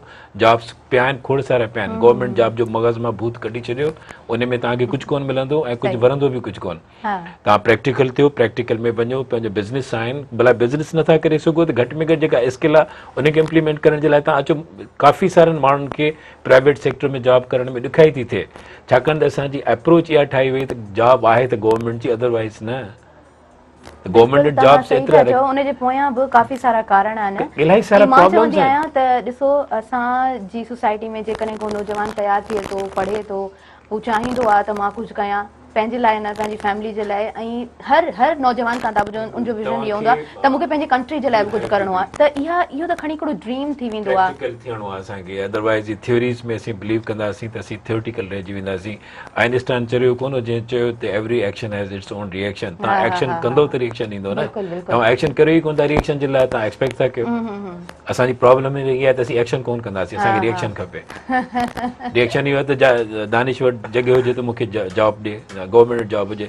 What you are doing? अच्छा, इन जो रीज़न तव्हां छा था सम्झो? इहो जेको ज़हननि में फिट थी वियो आहे त फलाणे वटि आहे, हा, इन जो हल ॻोल्हियो, दानिश खां पुछो। ऐं अॼुकल्ह ॾिसो न, स्टेटस जो ज़मानो आहे न, स्टेटस लॻंदो, पोइ ॿार उहो बि घर में ज़िद कंदो त मुंहिंजो दोस्त होॾां वियो, बाबा तव्हांखे बि मूंखे हुते वठी हलणो आहे, मां बि ईअं ई फोटो कढी रखंदमि। इहो ग्लैमर जेको माइंड में फिट थींदो वञे न, सिर्फ़ु ग्लैमर न आहे। असल में छा आहे, हर हिकु माण्हू सरकारी नौकिरी इन करे ॻोल्हणु चाहे थो, इन करे हासिलु करणु चाहे थो त उते हुनखे कुझु न करण जा पैसा मिलंदा। जेकॾहिं प्राइवेट सेक्टर बि इहे रिएक्ट करे त कुझु न करण जा पैसा ॾे त पोइ माण्हू गवर्नमेंट सेक्टर लाइ एतिरो एफर्ट न कंदा। गवर्नमेंट सेक्टर जेकॾहिं माण्हू खां न कमु वठणु चाहे, सरकार में छा आहे त तव्हांखे सिर्फ़ु उते पहुचणो आहे, पर कुछ इदारा अहिड़ा बि आहिनि जे तव्हांखे पहुचणो न आहे, तव्हांखे सिर्फ़ु वीज़ा ते वञिणो आहे। ठीकु आहे, त हाणे जेकॾहिं सरकार जेकॾहिं माण्हुनि खां वाक़ई सख़्ती सां कमु वठे, ठीकु आहे, हार्ड स्टिक यूज़ करे, त माण्हू सरकारी नौकरी जे लाइ न वेंदा। ॾिसो ॿाहिरि जी दुनिया में तव्हां रिसर्च कयो, ठीकु आहे, तव्हां डेटा कलेक्शन कयो, तव्हांखे ख़बर पवंदी त उते गवर्नमेंट जॉब या पकी नौकरी जो कॉन्सेप्ट ई न आहे। नौकरी इज़ नौकरी, उहो तव्हां किथे बि करियो, तव्हां बल्कि अञा प्राइवेट सेक्टर में तव्हांखे थोरी घणी लीवरेज मिलंदी। तव्हां सही पिया चओ। मुंहिंजी हिकिड़ी फ्रेंड आहे, रिसेंटली उहा अमेरिका शिफ्ट थी आहे। मुंहिंजी हिकिड़ी ॿी फ्रेंड आहे, उहा इटली में हींअर पढ़णु वई आहे। त ईअं ई ॻाल्हियूं शेयर कनि पियूं त असां वटि जेको इहो कॉन्सेप्ट हूंदो आहे न गवर्नमेंट जॉब वारो, गवर्नमेंट जॉब जे पोयां भॼंदा आहियूं, हिते अहिड़ो कुझु बि न आहे। हिते लॉ एंड ऑर्डर आहे। असां वटि थींदो ईअं आहे, सभु कुझु असां वटि आहे। असांजे पाक किताबनि जी ॻाल्हि कयूं, कंहिं बि थ्योरी खे खणी अचूं, असां वटि हर शइ मौजूदु आहे, पर असां वटि इम्प्लीमेंटेशन कोन्हे का। उहो नौजवान जी जी तव्हांजी ॻाल्हि तमामु सुठी आहे, बिल्कुलु आहे, ईअं बिल्कुलु आहे फॉरेन में। पर तव्हां मूंखे ॿुधायो हिकिड़ी ॻाल्हि, Danish is a very nice person, हिनखे इलाही एक्सपीरियंस आहे। हींअर जेको स्टूडेंट निकिरे थो न ग्रेजुएट, उहो ॾाढो कॉम्प्लेक्स आहे, ॾाढो कॉम्प्लिकेटेड आहे, ऐं हुनजो ज़हन में फ्रस्ट्रेशन आहे ॾाढी। असां फ्रस्ट्रेटेड माण्हू कढूं पिया हींअर। स्टूडेंट्स असांजा फ्रस्ट्रेटेड स्टूडेंट्स आहिनि। छो आहिनि? Because of many of the social disorders. असांजा सोशल डिसऑर्डर्स एतिरा डेवलप थी चुका आहिनि, जो असांजो बच्चो जेको ॿाहिरि निकिरे थो न, ॾाढी तकलीफ़ वारी ॻाल्हि थींदी आहे। त उहो मुतमइन कोन हूंदो आहे। ही इज़ नॉट, तव्हांखे ग्लोइंग फेसिस कोन नज़र ईंदा। तव्हांखे हॉस्पिटल जे ॿाहिरां ॾाढी रश नज़र ईंदी। हर हॉस्पिटल में तव्हांखे एतिरा सारा माण्हू, एतिरा बीमार, एतिरा किथां आया आहिनि हीअ बीमारियूं, हीअ मामलात, टेंशन, स्ट्रेस, हीअ सभु किथां आया आहिनि? बावजूदि एजुकेशन जे you are still feeling stress. असांखे हींअर सिर्फ़ु तकब्बुर ऐं गुरूर सेखारियो वियो आहे। Do you know about this one? हिकिड़ी फैक्चुअल पोज़ीशन अथव। ऐं आउं तव्हांखे इहो ॿुधायां त जेके तकब्बुर जे घोड़े ते हलंदा आहिनि न, उहो घोड़ो हलंदो रहंदो, पहुचंदो किथे बि कोन्हे। There is no destination of these people. बिल्कुलु सही। महिरबानी करे तकब्बुर ऐं इन इहो जेको आहे न, असांजी फ्रस्ट्रेशन वारो घोड़े तां लही अचो। मां पंहिंजनि बच्चनि खे, स्टूडेंट्स खे मां इहो रिक्वेस्ट कंदुसि त इहो जेको फ्रस्ट्रेशन वारो घोड़ो आहे, इन ते न चढ़ो। इहो तव्हांखे पियो हलंदो पहुचाईंदो किथे बि कोन। तव्हां बिल्कुलु सही चओ पिया। वेरी प्रैक्टिकल, फ्रस्ट्रेशन मां निकिरी अचो। You are very good. Think yourself that I am a very good person. बस इन शइ खे एक्सेप्ट करो। एक्सेप्ट कयो त न हाल में इंसान आहे, उन हाल खे एक्सेप्ट करे, स्किल खे यूटिलाइज करण जी सलाहियत रखो। ब्रेक जो टाइम थी वियो आहे। व्यूअर्स, असां ब्रेक जी तरफ़ वधूं पिया। हिन प्रोग्राम खे ख़ासि तावन कयो आहे कैडबरी डेयरी मिल्क। अंदर की अच्छाई को बाहर छलकने दो, कुछ अच्छा हो जाए, कुछ मीठा हो जाए। जल्दी सां हाज़िर थियूं तव्हांजे पंहिंजे प्रोग्राम में।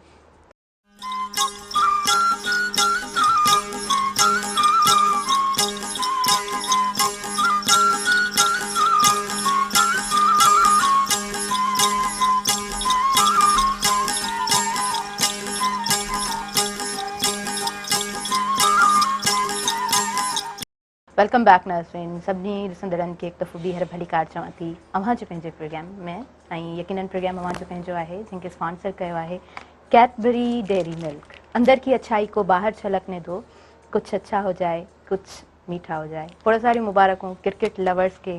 कल्ह कॉल्स आयूं पे, असां मानी कोन था खाऊं, असां इंतज़ार में वेठा आहियूं, बस मैच ॾिसण जो इंतज़ारु आहे। सो 7 विकेट्स तां पाकिस्तान विन कयो आहे। Left 5 balls. खोड़ सारी मुबारकूं हुजनि सभिनीनि क्रिकेट लवर्स के, ऐं जेके क्रिकेट लवर्स न आहिनि उन्हनि खे बि खोड़ सारी मुबारकूं। असम नदीम खे असां वेलकम चवंदासीं, प्रोग्राम में मौजूदु आहिनि। पाकिस्तान जी is the respect of Pakistan. बिल्कुल बिल्कुल। Happy for that.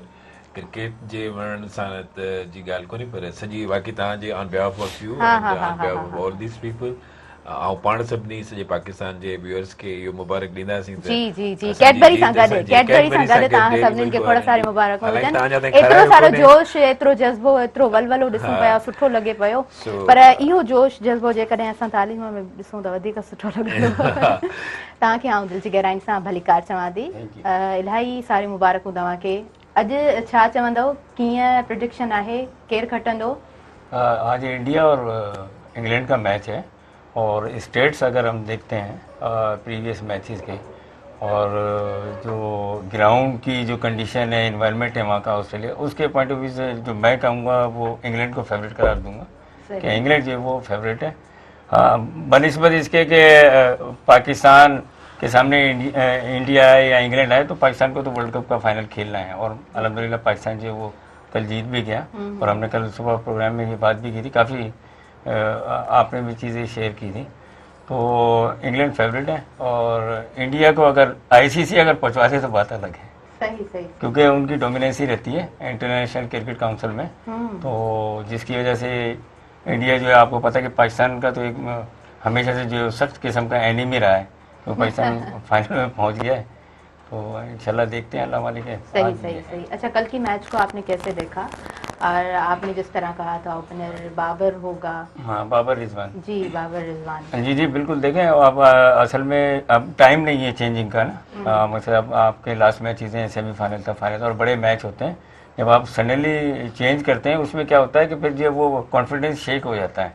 एक तो जिसको आप ऊपर लाएं उसका भी कॉन्फिडेंस जो है वो उस पर प्रेशर आ जाता है, और जिसको हटाते हैं आप उस जगह से तो उसका कॉन्फिडेंस जो है वो शेक हो जाता है कि यार मुझे हटा दिया और जो है वो मैं नीचे जा रहा हूँ। तो बाबर रिजवान ने जो है कल पावर प्ले का अच्छा इस्तेमाल किया, हालांकि कोई एक भी छक्का नहीं था, फिर भी है कि उन्होंने 50 से ऊपर रन किए थे 6 ओवर्स में। तो वो जो 50 से ऊपर रन किए पाकिस्तान ने 6 ओवर्स में, उसका फायदा ये हुआ कि बाद में जो बाबर को जो चांस मिला उसको कैसे देखते हैं आप? हाँ बिल्कुल, वो देखें, मैंने सुबह भी आपको कल बताया था कि वो बॉल को चेस कर रहे हैं, ठीक है ना। आपका जो बाबर की जो गेम है असल वो है कि बॉल को करीब करके, यानी सेंटर ऑफ ग्रेविटी, उसके अंदर आपने बॉल को रखना है और उसमें आपने उसको यूटिलाइज करना है बॉल को जो है बैट के साथ। अब वो क्या करते हैं, बॉल को चेस करने जा रहे हैं, बॉल जो बाउंसी पिचेज है वहाँ पर, हाँ, तो बॉल बाउंस होता है, सीमेंट स्विंग हो रहा है, तो वो कहीं ना कहीं एज लग जाता है। पिच को अच्छे तरीके से स्टार्ट बॉलर्स ने जो हमने कहा था कि देखें वैरायटीज का जो वो इस्तेमाल करें, वो उन्होंने वही किया, यॉर्कर्स भी किए और उसके अलावा जो अपना स्लो डिलीवरीज भी की, जिसकी वजह से हमने उनको रिस्ट्रिक्ट किया 152 रन पर, और ये एक कंफर्टेबल स्कूल था। अगर इससे ज़्यादा होता तो पाकिस्तान के लिए प्रॉब्लम हो जाती। ओके, अच्छा, अब हम जो है ना अच्छा कर सकते हैं विश के पाकिस्तान जीत जाएगा। सर दानिश पे गेम लगा रहा है, स्पोर्ट्स लगा रहा है, उन्होंने कहा पूछना था actually cricket is gentleman's play. Okay, यो मशहूर है क्रिकेट ला, जो term cricket is gentleman's play. So E start बि इन करे जेंटलमैन्स चवनि त इंग्लैंड में हिकिड़ो टर्म यूज़ थींदो आहे त एक्चुअली इहा it was game of elites. त तव्हां ॾिठो हूंदो फिल्म इंडिया जी, उन में ॾेखारींदा आहिनि त उहे जेके एलीट्स जेके ऑफिसर हूंदा आहिनि, जेके हिते इंडिया में हुकूमत करणु ईंदा आहिनि, फ़ौजी, उन्हनि इहा हिते स्टार्ट कई हुई। ऐं हिते इंग्लैंड में बि इहा गेम जेका आहे एलीट्स खेॾी वेंदी।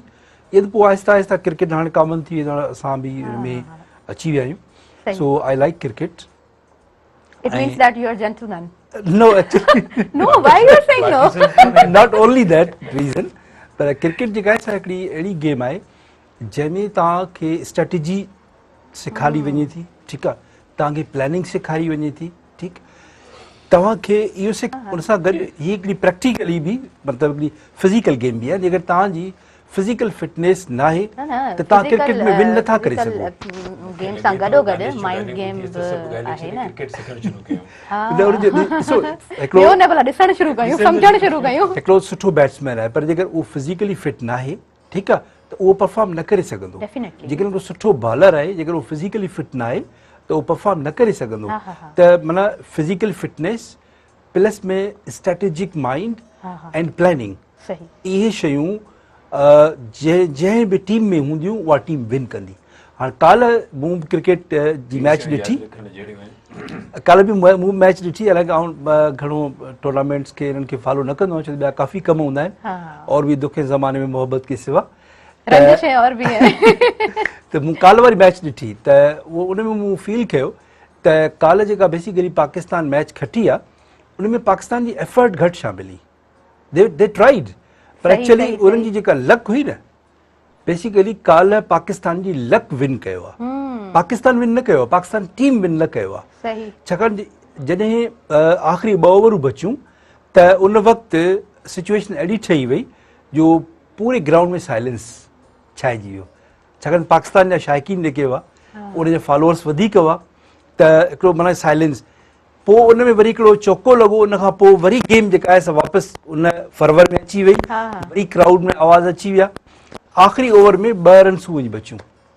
उन 2 रन्सुनि ते बि पाकिस्तान जी जेका टीम हुई फ़िलहालु त माना साइलेंस में ई टीम, मूं ॻाल्हि कयां था टीम जी, क्राउड जी न, जेके टीम प्लेयर्स वेठा हुआ त उन आख़िरी ओवर में 2 रन्सूं बचियूं तॾहिं बि हू ख़ामोश थिया वेठा हुआ। जॾहिं हिकिड़ी सिंगल वरिती उन खां पोइ उन्हनि में जान थियणु खपे, इस पे आप क्या कहेंगे? हाँ बिल्कुल, अंडर 13, 16, 19 के भी ट्रायल्स हैं। आज तो अंडर 13 और 16 के ट्रायल्स हैं हैदराबाद और अपने तमाम डिस्ट्रिक्ट में सिंध में।